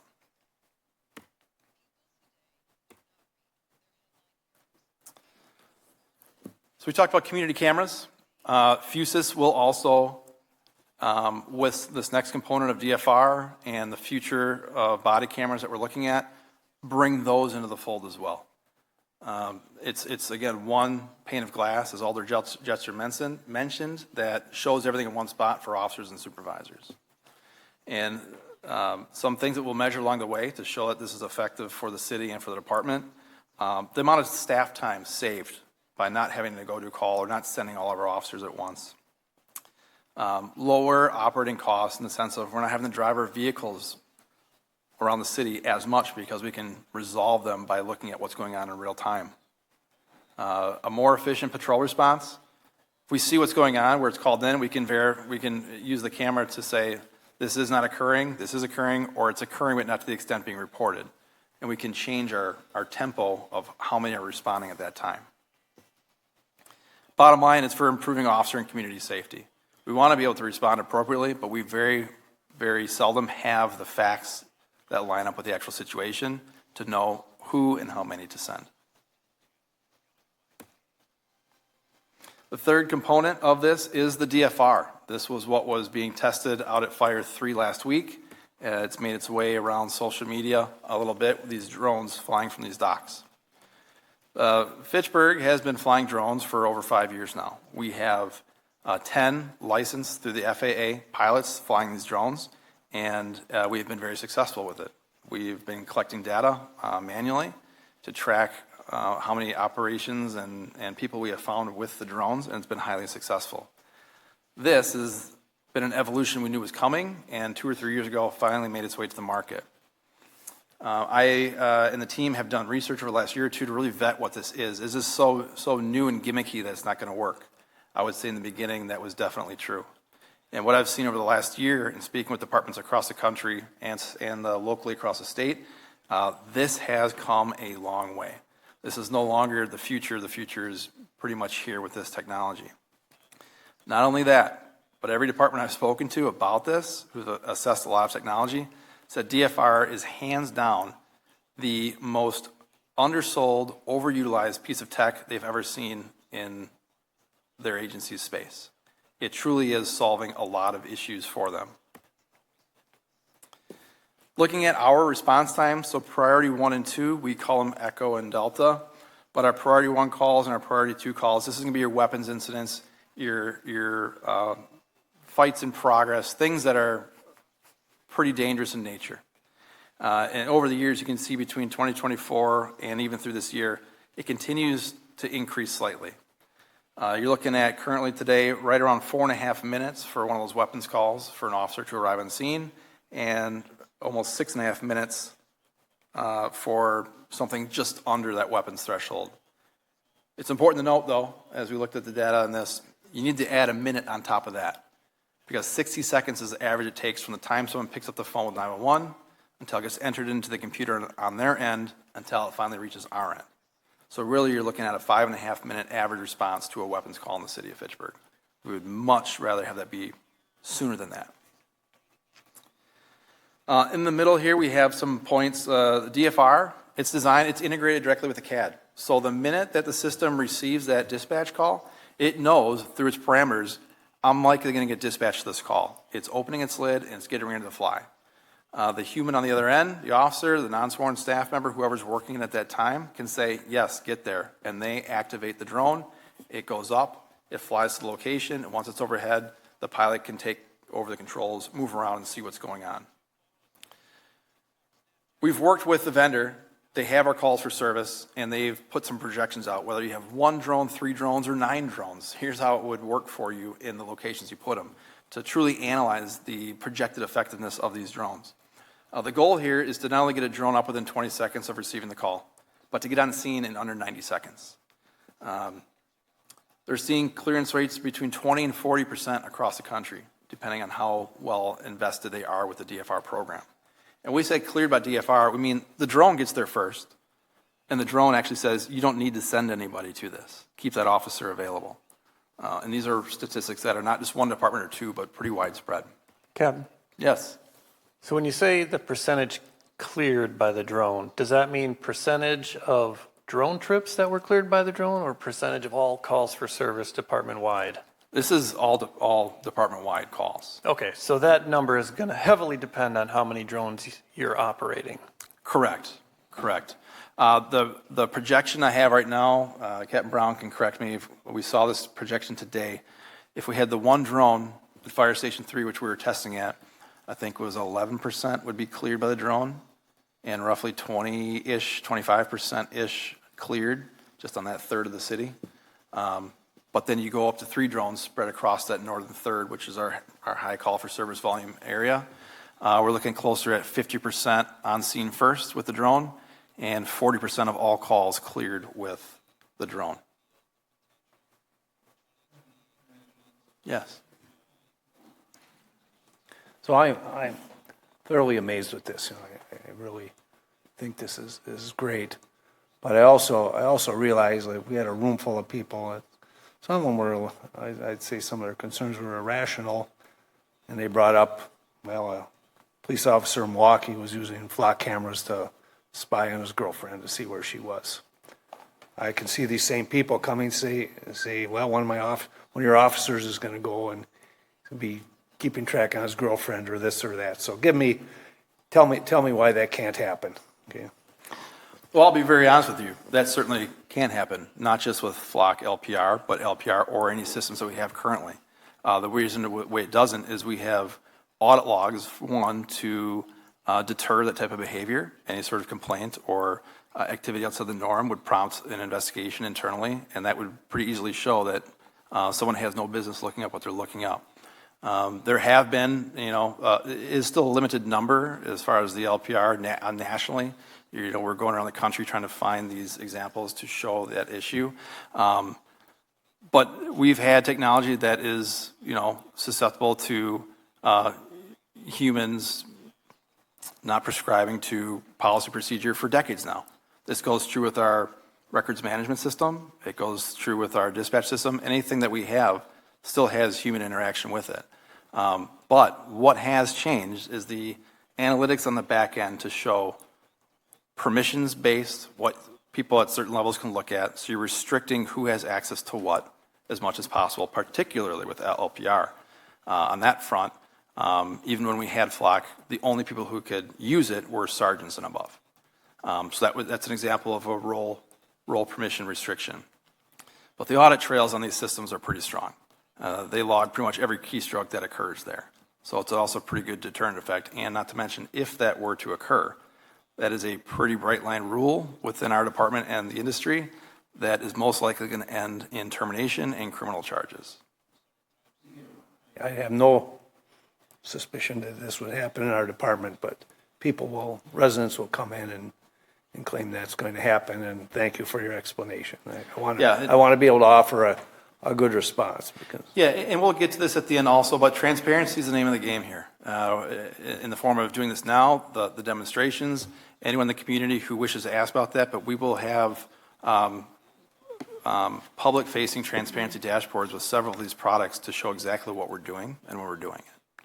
I have a question because I have seen some drones on my neighborhood, at night. I can see it because you can see the light. Mm-hmm. So because people have drones, they have these, some of them they are toys, some of them are more semi-professional. Some people use it for their business, to take pictures, blah, blah, blah. But I have seen in Fitchburg, in my area, drones at night. So how people, so how we can determine which one is which one. This is the perception that they mentioned, because drones are going around, so how we can educate also the residents about how we're going to use this technology. It's going to be key, Right. So good news there, at least for us. The Skydio Axon partnership, their DFR comes with a transparency dashboard, meaning virtually every flight we fly is going to be publicly broadcast on our website. You're going to be able to see the actual flight path, when it flew, how long it was up there, a case number that's attributed to it. That's going to be a requirement to fly. A non-training flight is going to be a case number. And, there's several layers that I'm sure we can work with as to what goes in there, whether we determine what type of call or priority, but we're looking to put it out there. If you see a drone up or you're curious, come check out the dashboard. Can I ask a quick, 'cause I'm going to piggyback on Dave's question. I mean, this is coming from the same place of being able to kind of explain this. So when you have, obviously you have this audit log situation, but audit logs are only effective if someone is auditing them and actually looking at them. So what is kind of the policy that you plan to have in place? I mean, this is more specifically around the camera access and things like that rather than the drones. I think the system of having the map flight logs is fantastic. So what kind of policy are you planning on having in place in terms of who is reviewing those audit logs, who is going through them, who are they being generated to, and how often are they going to be reviewed? Is that in policy currently, or is that going to have to be created? The policy language, it depends on the programs that you're talking about, because they're often available, but very few departments have a very rigid structure as to when they do them. Oftentimes there's language that's routine audit checks. Many times issues come out of a complaint from the community or someone within the department. But with these systems here, they're going to be heavily dependent on supervision to ensure not only that they're being used, but they're being used appropriately. So we absolutely are going to have built in with our procedures from a supervisory level, especially when it comes to the DFR flights. Who's flying? How many times they're flying? Are they flying because it's in relation to an actual CAD call for service? Or are they flying a training flight, which would probably be the only time that they'd be able to get up without a case number to fly around? And then all of the video that is actually recorded from that is downloaded on the secure evidence management program, which could be reviewed as well. Much like we do with body cams and squad cams. We have a quarterly review requirement with our supervisors to make sure that officers are using their body cams when they're supposed to, and periodically reviewing that footage to ensure they're acting the way they're supposed to, going another layer beyond not just ensuring they're using the technology appropriately, but how are they acting overall? And we've been doing that since we got body cameras 7 years ago now. Just something you want to add to that? No, I was going to touch upon the body cams. That we already have processes in place that require these audits, both not only from just a activation standpoint, but also from a accountability, actually viewing the body cam. But beyond that, obviously, and we'll get into it in a little bit here, we have kind of a timeline developed, and there is going to be certain report cards that we're going to want to identify during this initial timeline And one is, at least for me, from an administrative standpoint, I would want at least monthly audits as we go out with this project, because obviously, while these technologies, whether it's utilizing drones, utilizing cameras throughout the city, or utilizing data analytics, it's not new. This is just a little bit more of a step up from the advancement that at least we're taking on from a city standpoint. But we're trying to show proof of concept, and I think the transparency proof of concept is just as valuable as how many calls are we going to be able to clear utilizing a drone. So it's very important in this entire project, and I think we'll make it a point to make these at least a monthly audit at the very least as we start rolling out this project. I think the difference now is we think of audits as something that you would occur manually, when there's an issue in a program that otherwise doesn't produce results. These programs that we're looking into are going to be producing data analyzed to such a granular degree, they basically serve as audits.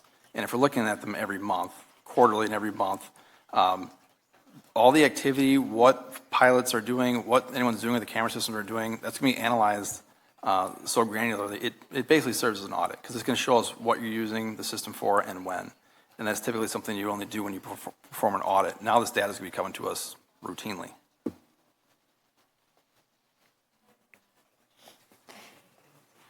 Oh, Dave? Hey, what's your data retention? How long are you have to keep the data? Are you looking to have to add more servers? Is there special security?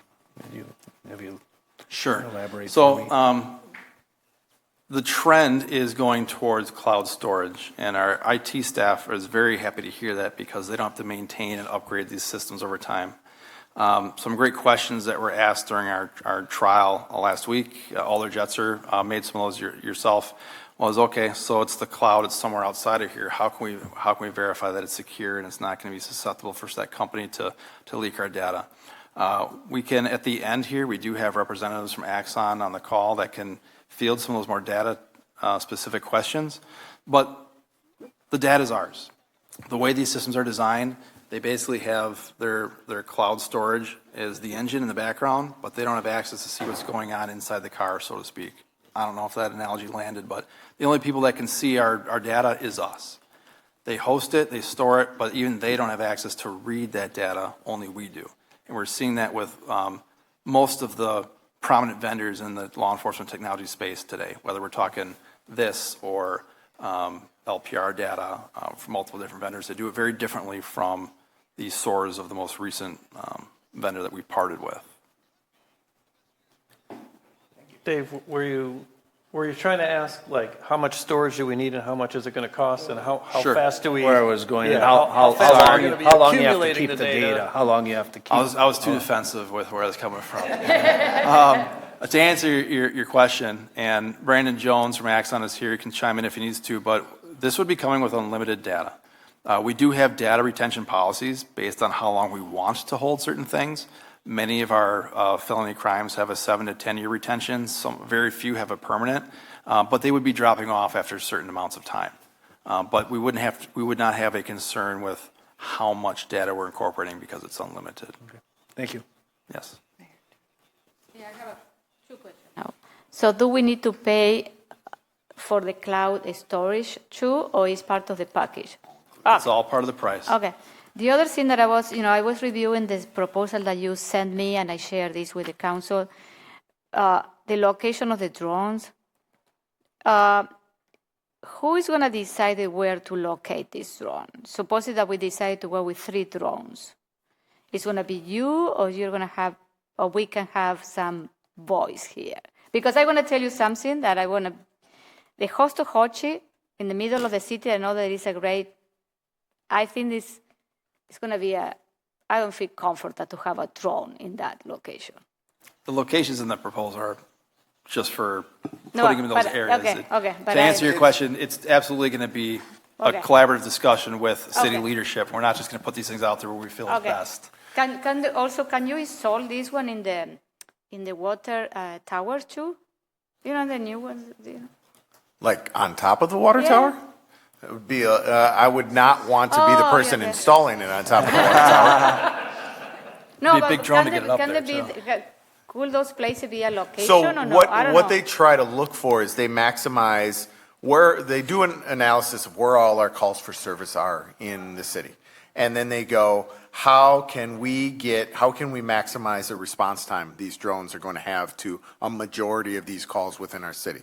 So that's kind of the analysis that they conduct. And obviously, yes, you all have the power to influence. Maybe we move it over here instead of putting it on top of a water tower. Yeah. Pretty much the only requirements are city-owned property is probably a very smart Yeah, and wise okay, thing to yeah, do. mhm. So finding city-owned property in those spaces, Yeah. it does need electricity. Okay. It does need 220 because it's controlled with HVAC systems to keep it warm in the winter, so the Yeah, battery yeah. actually has a life. Yeah. And it needs Ethernet internet access. Oh, okay. Okay. So those are kind of Yeah. the three things. Okay. We've talked about some of this, but deliverables, DFR is absolutely a force multiplier. This is the data we believe we're going to collect relatively quickly with the DFR technology to show this is having a great return on its initial investment. How many calls is it clearing? How many officers is it sparing from having to drive all around the city aimlessly for calls that, they go, there's not a problem? How many calls is it going to get there, see the problem, watch it move, and help facilitate officers getting to where they need to get to? We're going to have statistics to measure all of that. Investigative approaches. I mean, the ability to digitally map crime and crash scenes. We do that now with self-deployed drones, but this would speed up that process incredibly. Getting on scene first so that officers in their squad can see on their laptop the picture from the drone and know exactly what they're getting into. All right, I know where I'm going. Now I see what it looks like. Oh, I definitely want to park over here as opposed to driving right in the middle of this problem. It provides resources for the officer to see where they're going and respond appropriately, and for a supervisor to see exactly what's going on to determine the next steps. A question that you answered that question in the demonstration, but for the people that I watch, is who is going to be launching in the drone? And from, because my question is, okay, so you're a police officer in a patrol, you receive a call, and you need to say, okay, we need to launch the drone. Who is doing that? Can this officer launch the drone, or you need to have another officer to launch the drone? It requires a licensed person to do Yeah. it, of which we have 10. Okay. So there's, depending on, we're in the crawl stage with this. Obviously, the end game would be to have a 24/7, 365 operations center that can just run this. We've got a ways to go. First, we're going to prove that it works. So where we see this working initially is having these pilots, when staffing allows, to be dedicated to be doing follow-up and reports at the police department, and then also monitoring when the drone's requested for a flight, and to be the person to fly that. This is set up, it's all web-based now. It can be flown from a computer pretty much anywhere. You could be an officer in the field or a supervisor at their computer and be the person to click the launch button. So it's very easy and flexible with where we're at. Do they have infrared capability? Okay. They have both. So it'll go with a traditional camera and a thermal imaging camera. And what's important to know is that thermal imaging just detects heat. It's not piercing rooftops or going through windows or anything of the sort. It actually, if you try, you would just see a black screen. It doesn't go through glass. So, but it does help not only at night, but during the daytime, surprisingly as well, especially you go to a densely wooded area and you're looking for something, that adjusts to the ambient temperature and things will highlight a lot clearer. So it does have both within the drone. Thank you.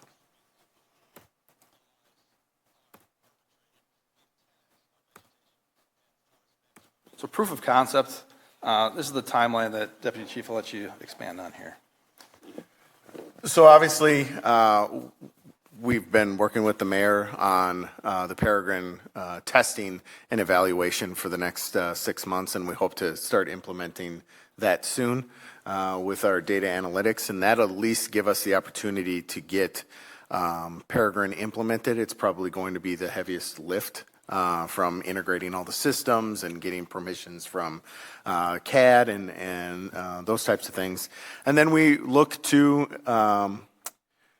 get FUSIS and the DFR program implemented January 2027. Obviously, we're going to talk about the funding sources here shortly, and then have our real-time information center live with the new police department. Then we'll do that monthly report card, year-end assessment of year one, and then potentially in 2029, and there's a little asterisk on it, but at least try to obtain the semblance of this being in our operating budget. I've had conversations with the mayor, and if the city council can find it in their couch cushions or anything like that, for whatever that. And if it's not within the referendum, it's not utilizing the COPS grant. But if you find one police officer, the salary, benefits, and wages of one police officer, we'd rather do this. Because this is a 24/7, 365 police officer that benefits every shift, every hour of the day. Whereas one police officer, while we're still in the police business, and I still refer back to Alder Herbst's question at our very first committee of the whole meeting with Chief Morales is, how can we leverage technology? Well, Alder Herbst, this is how we leverage technology. We're not asking for the 16 officers that Captain McCarthy is referring to. We know that that's not realistic. But if the city finds 5 officers, take 2 of those positions and fund this in perpetuity with the ability to advance some of those add-ons that we might want to include in Peregrine, or increasing the quality and the abilities of our body cams. Because obviously we saw the advantages of the Axon body cams. They're more expensive than our Panasonics right now. Yeah, they have translation. They have live streaming for supervisors that can actually live stream right into the conversation an officer is having. They have the ability to your point, Alder Reichstad, they have the ability to write a police officer's report based on AI within a body cam. They also have GPS. So if an officer gets out of their vehicle and starts running, and we have no idea where they are, because they probably don't have any idea where they are when they're running, we don't have the ability to know where they are. But these are the things that we're looking towards, and we also recognize that this stuff costs money. And the police department is willing to sacrifice up to 2 officers to add to our staff to do this, but we're still going to ask for officers. We all know, and that goes for every department in the city. They're going to ask for staff, but we're realistic. We know we're not going to get 16. We probably won't even get 10 over the next 10 years. But those first 2 could really change the dynamic. It could be a great retention and recruitment tool because we're going to be blazing the trail within Dane County and all of the other departments. And we had our law enforcement specific demonstration day last week.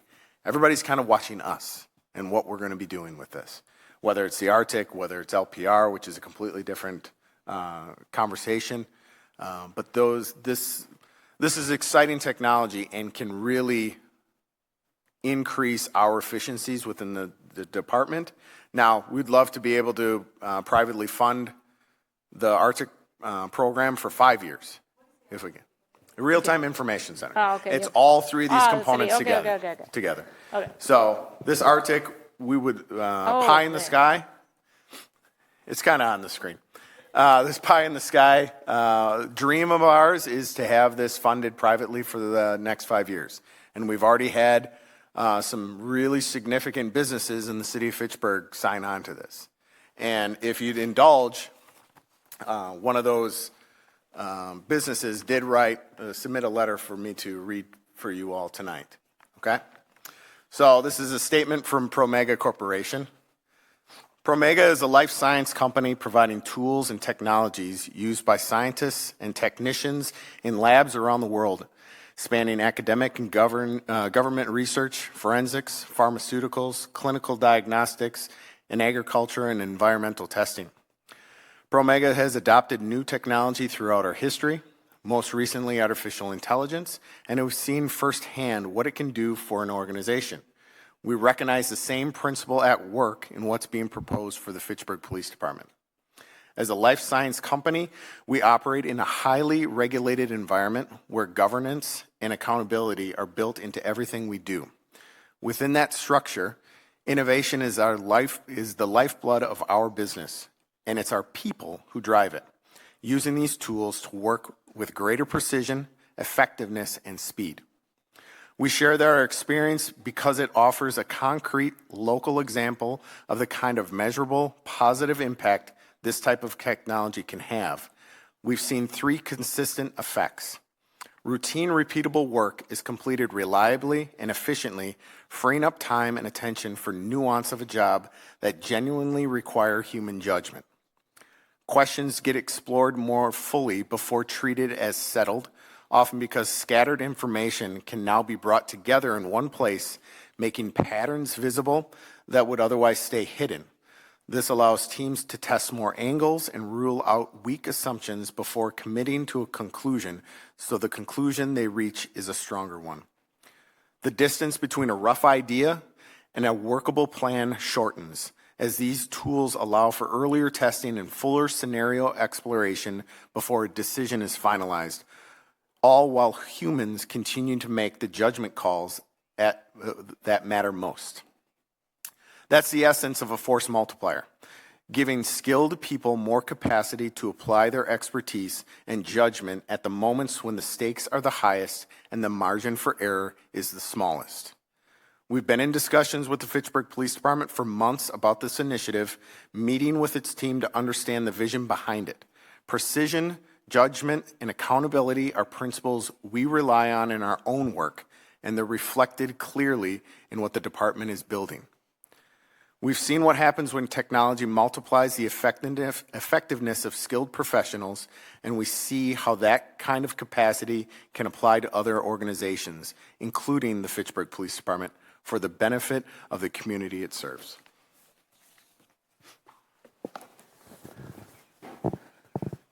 Can I ask a question on the timeline? Oh, can you go back? Oh, sure. Can you talk a little, I know I don't want to take up too much time, about what that assessment is going to entail, and in general, kind of what your ideas are in terms of evaluation, like what type of metric? Is that the next slide that you're going to? Okay, I'm just going to shut up. You're so fast. So this is a very, very non-exclusive list. There's literally so many data points you could pull up, and at this point, it's almost any data point you can think of wanting to capture. We're finding ways to do it now, especially with some of the technology we're talking about here. But the big hitters here, especially when it comes to DFR and the FUSIS, is going to be the average time to get on scene, not only first with DFR, but virtually. One of the metrics for FUSIS is based on how many community partners we have allowing us to use their cameras in times of need, how many times are we able to see what's going on there before an officer does? And we're talking like within seconds. We want that metric to get into 20, 30, 40 seconds. We're able to see what's going on. How many calls the technology in general was able to assist with. Administrative time saved. We're hoping to save a ton of overtime on what would otherwise take a lot of time doing research and report writing and investigation on their own, because this technology is supposed to bring it up to our forefront, and that's what we're going to prove if we can test this out, and we'll be able to measure it. We kind of threw this list together, pulling from each different component, but there's going to be multiple sources for each piece of the Arctic to show that it's being effective, or if it's not. But I don't think we're gonna see that. I have a question. Do you have any idea how many community partners you need to have in order to have a robust network of cameras? I think it's hard to provide a number on that, but I mean, we know the areas. Just looking at our calls for service, we certainly want to work with, and a lot of them we've already established those relationships. Primarily, it's the larger apartment complexes. We respond to a lot of, this is a city where people primarily live in addition to working, but it's a big suburb, right? So we have a lot of apartment complexes that we work with. That's where we would start. Some of the businesses in the busier corridor along Fishhatchee Road, McKee Road, Verona, those are the areas we would certainly want to network first. And that's where we have some metrics, some analytics here to show when the calls are coming in, do we have enough community cameras to get us there virtually? And that's how we would measure that. We'd measure that growth also to say, is that number getting better? Yeah. Okay. So I will say that, one of my priorities that I shared with you, the council, was that we need to start using more technology in City Hall, in every department, because we are not only to streamline processes, and procedures and be more efficient, because, we have a huge constraint here about hiring more people, okay? So how we can use technology to free up capacity, staffing capacity, and improve and be more efficient with the services that we also provide internally and external. So I think that, I think the technology is great. I am very supportive. My concern is how we are going to pay for this, you know what I mean? And I know that you guys are working with the foundation, and the foundation, can you explain a little bit more that they are doing the fundraising to cover some of the expenses of the first year for this? Can you explain that? Well, they're actually trying to obtain the funding to support this for 5 years. Okay. Currently, we have just shy of 3 years already raised for this project. Okay. And referring back to the timeline, we would love to be able to prove this concept within 2 years, and then potentially identify it just being built into our operational count, sacrificing at least the first couple police officer positions. Obviously not tied to the grant, because we wouldn't be able to do that. But so that's kind of where we're at right now. And they're continuing to, I know the foundation has launched their fundraising efforts to support this, and they've met with several community stakeholders throughout Fitchburg, and they're going to continue doing that. I have another question about working with other municipalities.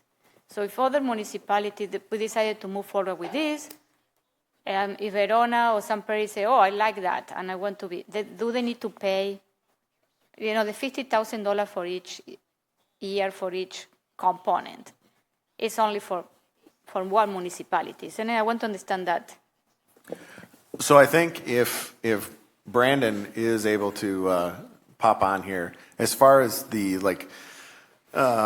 packaging amongst multiple municipalities, I don't know what level of savings that could be extended upon those agencies, but go ahead, Brandon. Where is Brandon? Yeah, thanks for everyone for letting us hop on here. I think maybe I just became like the great Oz in the room. I don't know what the setup's like, but as far as savings, if more agencies want to come on board, there's obviously going to be a cost savings to that. How that works to make sure we keep evidence in chain of custody separate is they would all be independent. We can't just have, say, one piece of paper for everyone in Dane County to have their own FUSIS center. We would just treat those independent, as they're all going to have their own independent needs, but absolutely there'd be a cost savings to bringing on more, whether it be now or in the future. And can you explain what is the commitment with the hardware that we need for FUSIS? I think that we need to have some screen or monitor, I don't know how you call it. How many? Well, luckily we're building a brand new police station right across the street here, and we've already worked a lot of the needs as far as the network, the computers, the monitors that would be necessary for a Arctic center. Okay. The benefit of this technology is you can access it from your squad computer. Okay. So while having that dedicated space within the police department is going to serve excellent purposes, especially for our planned events or considerable and sizable natural disasters or something like that to be kind of a emergency operations center. The technology itself doesn't really lean on a lot of equipment needs necessarily. Brandon, correct me if I'm wrong. You're spot on. And I think the only thing I would just add to that, going back to, I guess, the last question, Mayor, was Fusus talks to Fusus for free. So as more departments, more counties come on board with Fusus, that's just only going to further the reach of Fitchburg and Dane County as a whole. I have another question is, what happened is, we borderline with Madison, south of Madison. If there are some, businesses south of Madison that say, we want to be connected to Fusus here in Fitchburg, can we do that or no? I don't think, well, if they're not in the city of Fitchburg, we're not going to be responding to those. No, I know, but calls in for case service. that, they say Well, it would be hard because mutual aid, you know what I mean? Well, right. We wouldn't be responding to those calls on a normal basis. Okay, but so our CAD would not get flagged for those cameras. Can I follow up a question just on what you just said, just because I think I know the answer to this, but Fusus talks to Fusus for free. Can you just clarify, because you brought this up at the meeting last week, that any department that Fusus talks to Fusus for free requires a separate MOU with that department that is negotiated individually with that department, and we agree individually with those departments to share data with them, correct? That's correct. Okay, thank you. Well, it's very similar to the records management system now. We have a consortium with 5 other agencies within the county we share a records database with. We see each other's reports, we collaborate. That's what makes it great, is not only are we sharing the cost of that particular system, but the data. And the future vision of this, as we grow the Arctic, as Fusus gets more traction in this area, is to be able to contribute together to staffing, to turn it into a 40 hours a week, 80 hours a week, 24/7 eventually is where we want to get to. That's where you start seeing the cost savings as personnel. When agencies are collaborating together, and this becomes more of a regional type approach. But to your point, yes, the data it's ours unless we decide to share it. Okay, so my final question. Do you have another slide? No? I've got your favorite slide here. Which one? Okay. So this is the cost. As we've said, we're looking at about $150,000 per year to stand up everything I just talked about. That is roughly the same cost of a single officer with benefits per year. So as we talk about needing between 12 and 16 police officers, we certainly need bodies. This software, to give all the things we believe it's going to deliver for the city, is much more impactful at the same cost of just one. And I think what's important to remember is that with that staffing model we currently have, and what everyone currently has, will very likely be diminished with the proven effectiveness of this technology. This was going to change the staffing models that we need. We may not need a 1.8 officer per 1,000 anymore, because we find that the technology does such a good job of saving our time, making us better with the time that we're actually working, and also clearing some of these calls with the technology. We don't need as heavy of a sworn footprint. And that's something we're looking to also prove as part of the proof of concept. Captain, when you say the DFR is $60K, is that for a single drone or for 3 drones or what? That's one drone and one dock. I'll speak a little bit on that. So it's responding to quite a bit. It's providing a lot of data and evidence for us. But this is as part of a 5-year commitment. One thing that the drone by itself, I believe, is between $25,000 and $30,000, something about around. Halfway through this contract, they give us a brand new drone to put in that dock, and we get to keep the old one. That old one now gets to be taken out in the field and is a squad deployable drone. So now we have one that goes places where perhaps is outside the reach or the radius of where this dock is. So they have that built in there. We're essentially getting 2 drones with it, with each dock. We're starting this off with one. The projection metrics we've seen provided by Scadio, who has used our data to interpret that, shows 3 docks maybe our ultimate sweet spot, given where our calls for service are today. If we were to say, how many do you want? Money's no object. I would say put one every 3 miles in the city. We'll be able to go everywhere. That's not realistic. 3 drones is going to be able to respond to at least, if not more than 50% of all the calls that we respond to on a yearly basis, likely more than that. And it clears a heavy percentage of that. That is a huge return on investment for what would be $180,000 a year just for the drones. A little bit more than the cost of an officer.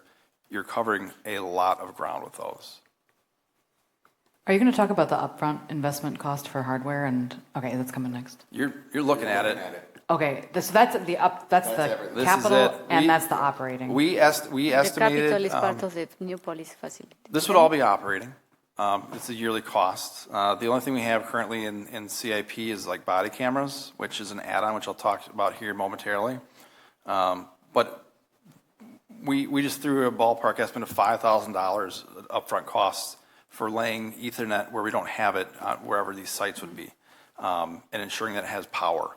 But it's very minimal, if any, upfront costs. What we're looking at is what it is. Because it's mostly a software integration. It's not as much hardware. The only hardware really is the drone. It's a monitor. But is that owned by the company and we just like we're essentially renting it? No, we own it. So Brandon can speak if I'm out of turn here, but if at any point we have to sever the contract, which I'll explain how that goes, the equipment remains here. Is that correct? Correct. And I'll also add that we separate because it's essentially a 5-year agreement, how we do these plans.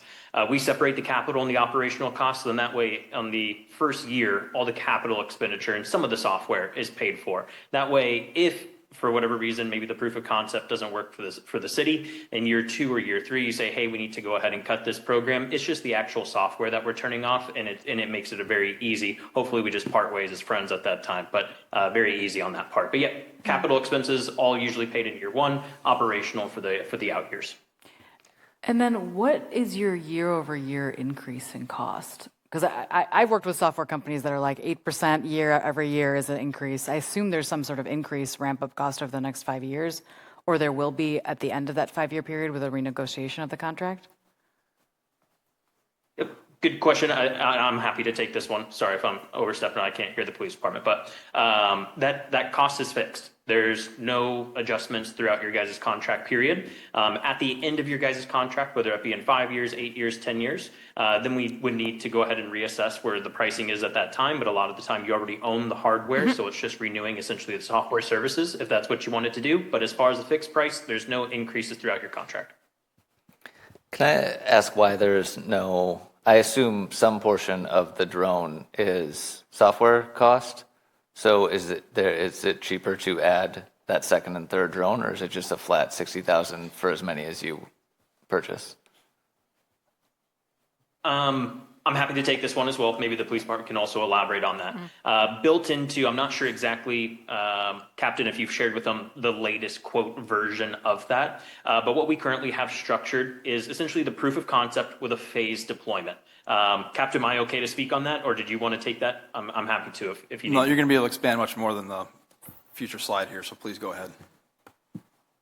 Okay, understood. So what we're essentially doing with the city right now, and this is up to negotiated terms and whatnot, is a phased deployment of one drone, the real-time crime center with Fusus, and then in later years, rolling in the second and third drone. If you guys end up not wanting the second or third drone, we can absolutely just cancel it from the contract at any point, especially if it hasn't shipped. It's very easy to do. So you're essentially locking in the price today for building this out in the future, depending on the return on investment that you're seeing. Okay, so you're saying it would be $60,000 per drone if we went with 3 drones tomorrow, and you're just telling us that we are able to add that in the future at that same cost. Correct. Yep. So it would essentially 6, 12, 8, was that $180,000 or so per year is what it would be when you do phase in all 3 drones at one potential year. Okay. So essentially what was provided to us, the most recent contract proposal was an 8-year contract that doesn't stipulate you shall buy it X year. It just basically locks the prices in and says if you have the money, ability, and desire, you can pull in another one. You can pull in a third one at the price lock guarantee here. Additionally, we have built in there, we're up for body camera replacement in 3 years, and we very, very, very much want to switch to what we were experimenting with here. We're still trialing it in the field and getting getting more officer perspective, but very early on shows. I've never seen police excited about a camera like this, but the ability to have conversations with those that speak another languages, it's selling the camera for them immediately. But we have those prices built into this contract. So when we're ready to purchase, we've already secured the pricing and what we're going to get for that. One quick question. If we do not want to replace the drones every 2.5 years, I think of like replacement for a laptop, usually it's like 5 years, something like that. If the drone is still working fine and we don't need to replace it, is the technology advancing so quickly that we have to? And if not, could we get a lower rate if we say, well, we don't want to replace this drone, we'll keep it for the 5-year life of the contract instead of getting a new one 2.5 years in? And Brandon, I'll let you take that one as well. Yeah, happy to. So absolutely, you are correct. We can remove that if that's the case. What I would challenge on that part is your laptop isn't on top of a fire department doing dozens of flights a day, hundreds of flights a month, being exposed to the elements, getting dropped, maybe it crashes, if it loses connectivity. It has a parachute built into it, so there are some fail-safes on that part. But what we do at halfway is to make sure that the battery, because the loitering time is around 45 minutes. However, just like your cell phone, maybe even just like your laptop, that battery will start degrading over time. So you don't want to compromise that and leave the police department essentially with a battery that maybe only can last 20 minutes, right? So you're sacrificing a lot of critical intelligence that you'd be gathering by having less time physically deployed. Halfway through, to your other point, as far as technology advancements, right? Drones, we're seeing tons of advancements, even on just with Skydio themselves. Is halfway through, we're actually going to be, it's a guaranteed refresh with, if there's a new drone out, that's the drone that you guys will receive. You're not having to pay the difference to get the new drone. It's just guaranteed to keep you up with the times because this technology is really moving quite quick and rapidly. I have a question that I asked Brandon during the demonstration about Skydio, about that is used also in the military. You know what I mean? So can you explain the difference between this type of drone and the one used by the military? Yep, good question. So they're just completely separate drones. One drone is made specifically for the military. Again, I'm not a representative of Skydio, so I can only just go off of what they were talking about in that specific meeting last week. I don't know just the name off the top of my head, but it's not accessible for law enforcement. This Skydio, it's called the X10. That is specifically made for law enforcement operations. That's the main difference there. Okay. And what's the lifespan of the docking station versus the drone? Every 2.5, 3 years, whatever, we get a new drone. But how often would we have to get a new docking station for the drone? Yep, that's going to be on a per needed basis. So if it goes down, it's fully covered under warranty for those 5 years or 8 years that you guys would be contracted with us during that time. So if anything broke, that would be fully replaced. But as far as the lifespan, they're always going to be guaranteed, usually around that 5 to 10 year mark. And go ahead, Dave. Just a couple questions or comments and a caution. In my business, we've been asked to do more with less, and in private business we have to. When public does this, our skeptical public says, "No, government never does that," and so I really applaud you for implementing this. I'm really excited about it, and I think it also this will be a recruitment tool. I'd want to come to the department that's doing the latest, allows me to do my job safer and better.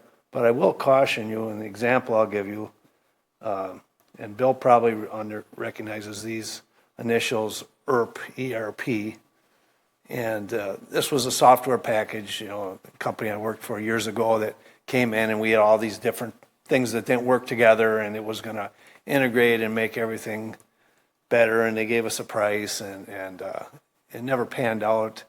Paid $60 million for it, and then we found out it had $20 million a year annual operating. And so I'm just cautioning. I don't mean to cast a pall. I think the information you're getting is good. I'm always cautious about the unseen. There's unseen things, and I'm from what I'm gathering and hearing from the company, I don't think that's the case, but, have your eyes open. I guess have your eyes open is what I'm asking you. That's Do we all. have more slides? We're almost done. Okay, And then can just we open roll up through the for rest all of the Q&A. slides and then follow up with questions, just in case anything's answered? Just to, we've talked about most of this, but the upgraded body cameras that we were demonstrating that have, the ability to do live language translation currently has 60 languages natively built into it to do the translations. There's much more than that. They're looking to have fully certified to do that. It just our 1 to 2 weeks of testing here, it seems pretty accurate, at least with the field uses of it. Supervisor live feed GPS location, those are all things we don't have currently. And the ability for a supervisor to, see exactly what is going on with that interaction is very powerful because they can't be in multiple places at once.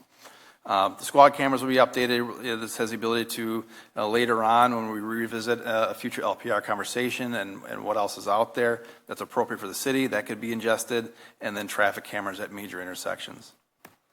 Gavin, I guess, so one of the capabilities that I think I heard last week was that when an officer draws his weapon, his body cam and any others within the immediate vicinity would automatically turn on. Is that correct? Brandon can speak more to that. I know that's a feature that you can pay for with like the tasers. Like if you arm the taser, that would send out that signal to say, hey, a taser's been turned on.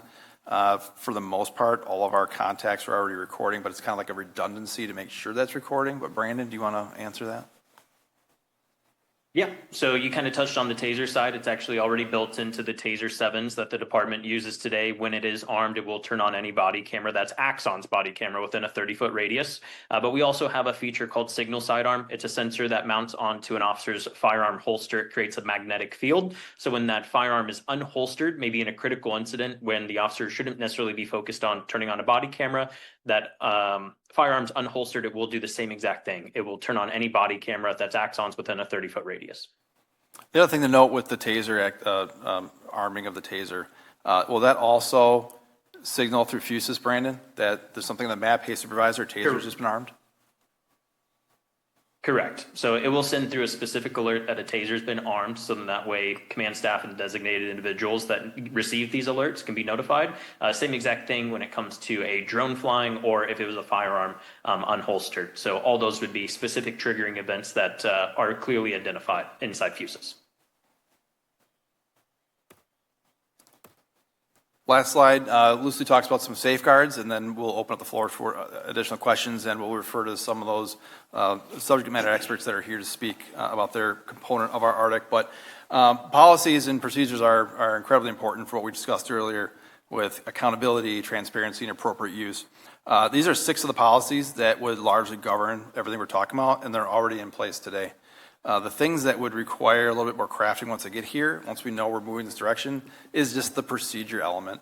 There might be some very loose language changes to adopt the newer technology with our current policies, but they're largely governed under the umbrella of everything that they talk about in those policies.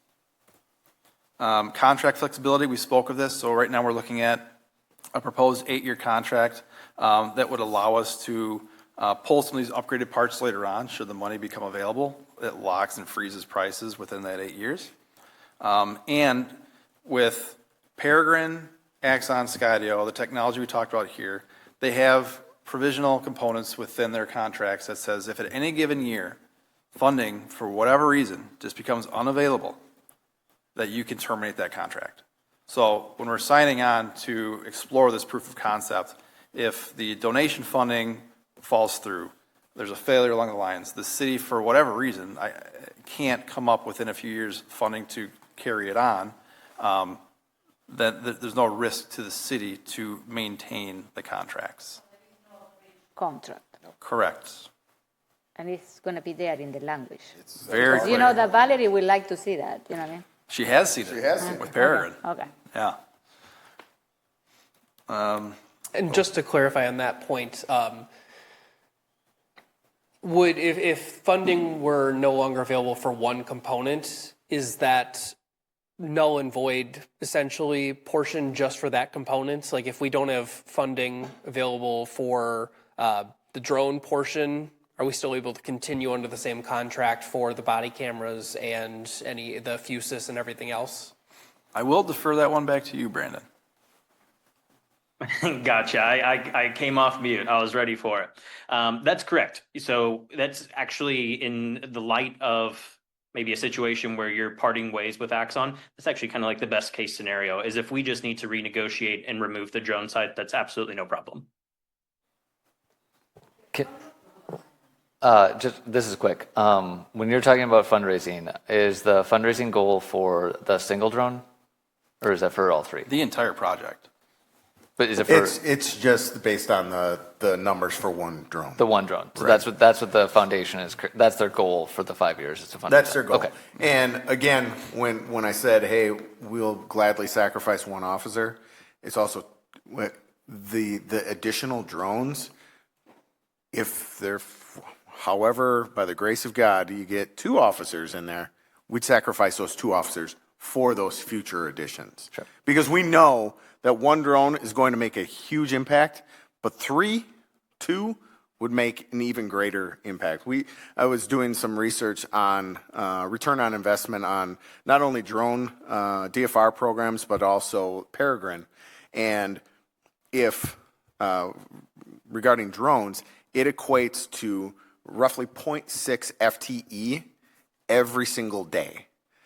And one officer does not equate to, if you take the average of how many hours they work, they don't even come close to that level of 365 FTE. So if we have 3 drones, we're almost getting 2 full-time bodies every single hour of the day, 365 days a year. So I think the benefits will definitely be there. And again, we'll gladly sacrifice 2 officers, knowing that there's going to be additional requests for staffing, but to get this technology. That's good.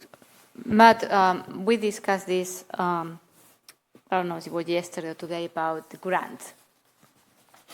I think we can apply for grant to cover some of these expenses. Correct. Correct? Correct. And we've been exploring those grants. Yeah. Mm-hmm. There's a couple things at play. Is all these technology grants that are out there are all under the COPS office. We still have $625,000 that the COPS office is graciously providing us, so it's hard to stare a gift horse in the mouth when requesting additional funding. But there's also eligibility requirements built into a lot of these grants. And what that means is there does have to be support from the local municipality that a federal grant, you're receiving a federal grant. So that does mean there's got to be some level of cooperation with the federal government to include federal law enforcement and all things under that umbrella. Now that does not mean that you have to, and our policy specifically calls out, we are not entering into any 287 agreements with law enforcement or with federal immigration. What that means is the federal agency employs actually one of our officers to do immigration enforcement. That's what those agreements are. But we do have bullet pointed specific instances where we will provide assistance. And those are, terrorists, violent offenders, those higher level individuals that are a public safety issue within the city of Fitchburg. So there's a line that we have to explore. It's the comfort level of obviously the city council on, is that palatable enough that we try to apply for these grants to support these initiatives? And if so, we're happy to do it. I can't say whether or not we're going to be successful, but I think this concept is innovative enough where we could have a decent chance. But I would encourage those applying for those grants to be done maybe in the middle of the first wave of rollout to kind of continue the process in the event that we're still stuck at 54 sworn officers in 5 years' time, which then we'd have a whole other mess of problems on our hand at that point.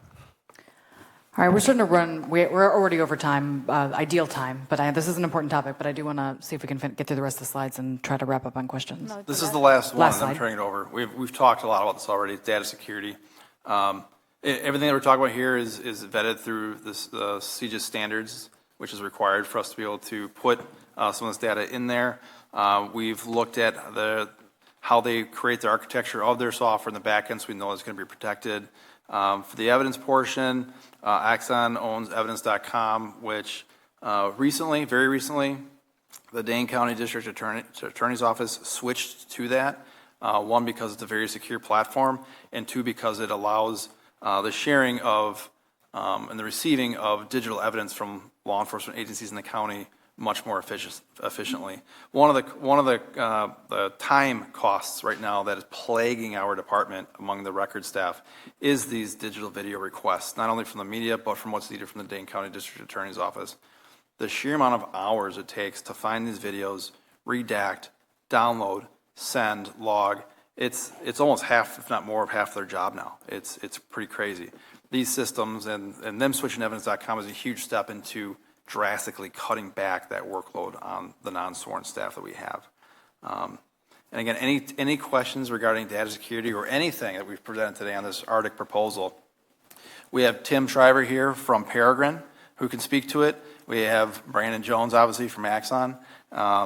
They would be the people that I would point to for any of your security concerns or questions. Okay, what is the next step?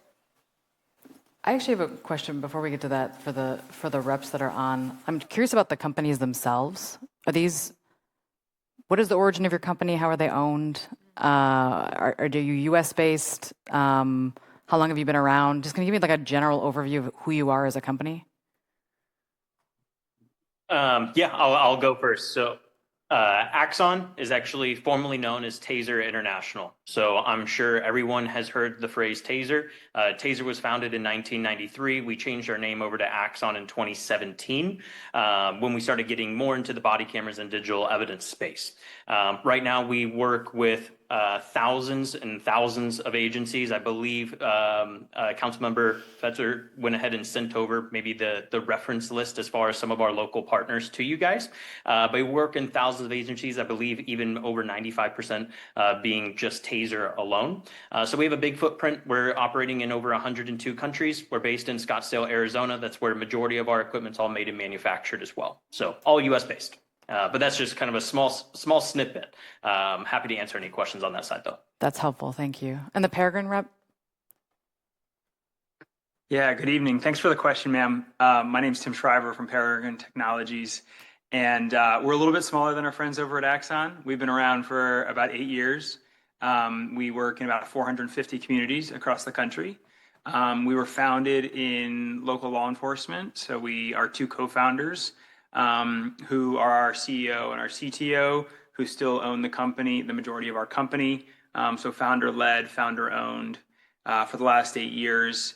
Began the company by embedding inside a police department in Northern California, where they were working at the time, a department not too much bigger than Fitchburg PD, and spent the better part of 2 years working with the police chief, with investigators, with analysts, trying to figure out how to help that department solve crimes more effectively, do their jobs more effectively in the face of an overwhelming volume of data that was coming their way as policing modernized and technology ramped up. And in those 18 to 24 months, they saw this problem that was kind of across all of policing and across actually a lot of state and local government. We work across a lot of different parts of state and local government today, which is lots of data, siloed in lots of different places, fragmented, dirty, messy, missing pieces. And that's what Peregrine does every day. It unifies that data, figures out how to model and clean that data and make it useful in a variety of ways, including in real-time information centers like the one being contemplated here. So we started in law enforcement, started in local government, have grown from that to work across local government departments of all kinds, fire, EMS, building development, permitting, and zoning, because at the core, we have found that department after department has the same problem. But again, local law enforcement is where we were born and bred, and is where most of our work happens across the United States today. Thank you. Other questions? And since we will have access to our police leadership, I guess maybe we should see if there's any questions for Peregrine or Axon while they're on the line. Dom, he's the LPR expert, big, tall, towering man. And then Peter is also part of the government affairs team for Axon. We appreciate you all joining us tonight. This is as we get our download of all this information. Any other questions from the committee? Yeah, what is next?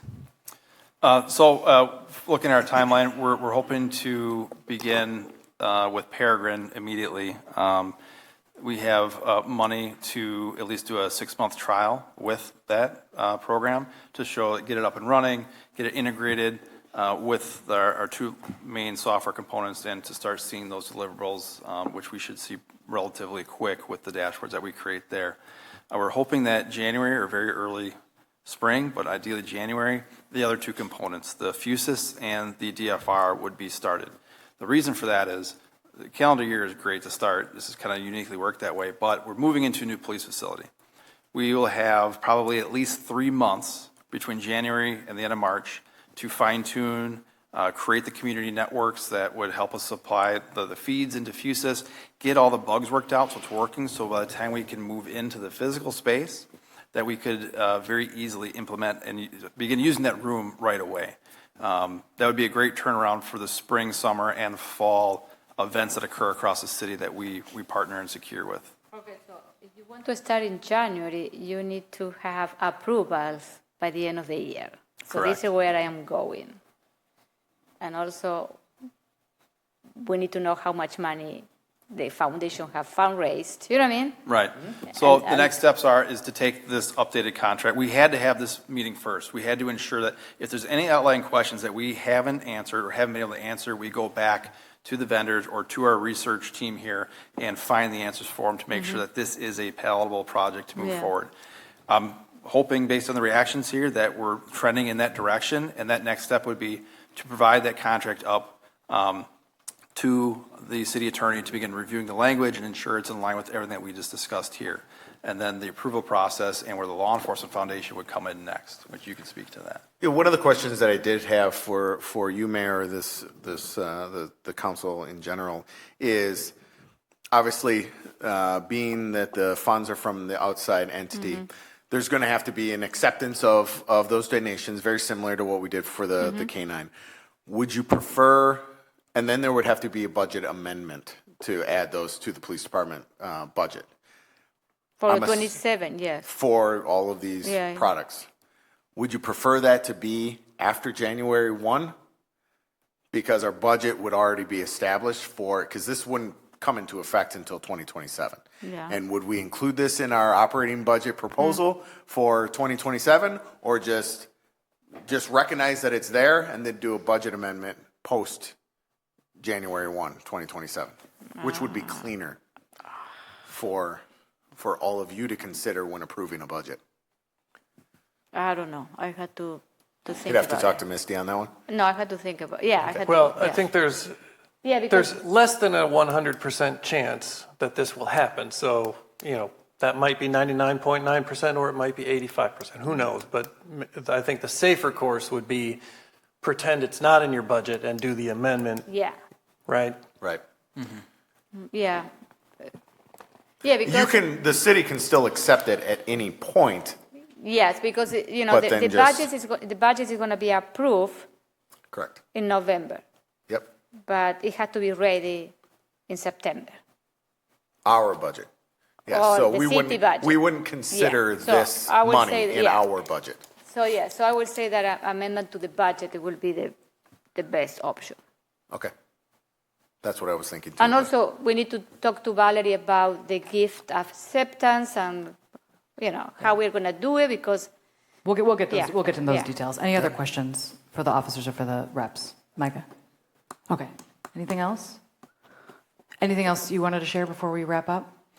If anyone leaves this room and later does have questions, please do reach out to us. We're very happy to share and learn more from those questions. Yeah, thank you for the very thoughtful presentation. It was great to get the deep dive, and it was worth spending the extra time for sure. And fancy animation. Yeah. Next on our agenda is announcements. Our next committee of the whole meeting will be August 26th, 2026. I'll take a motion to adjourn. So moved. Second. Motion is second. All in favor of adjournment, say aye. Aye. Aye. All opposed? We are adjourned at 9:02 p.m. Thank you very much.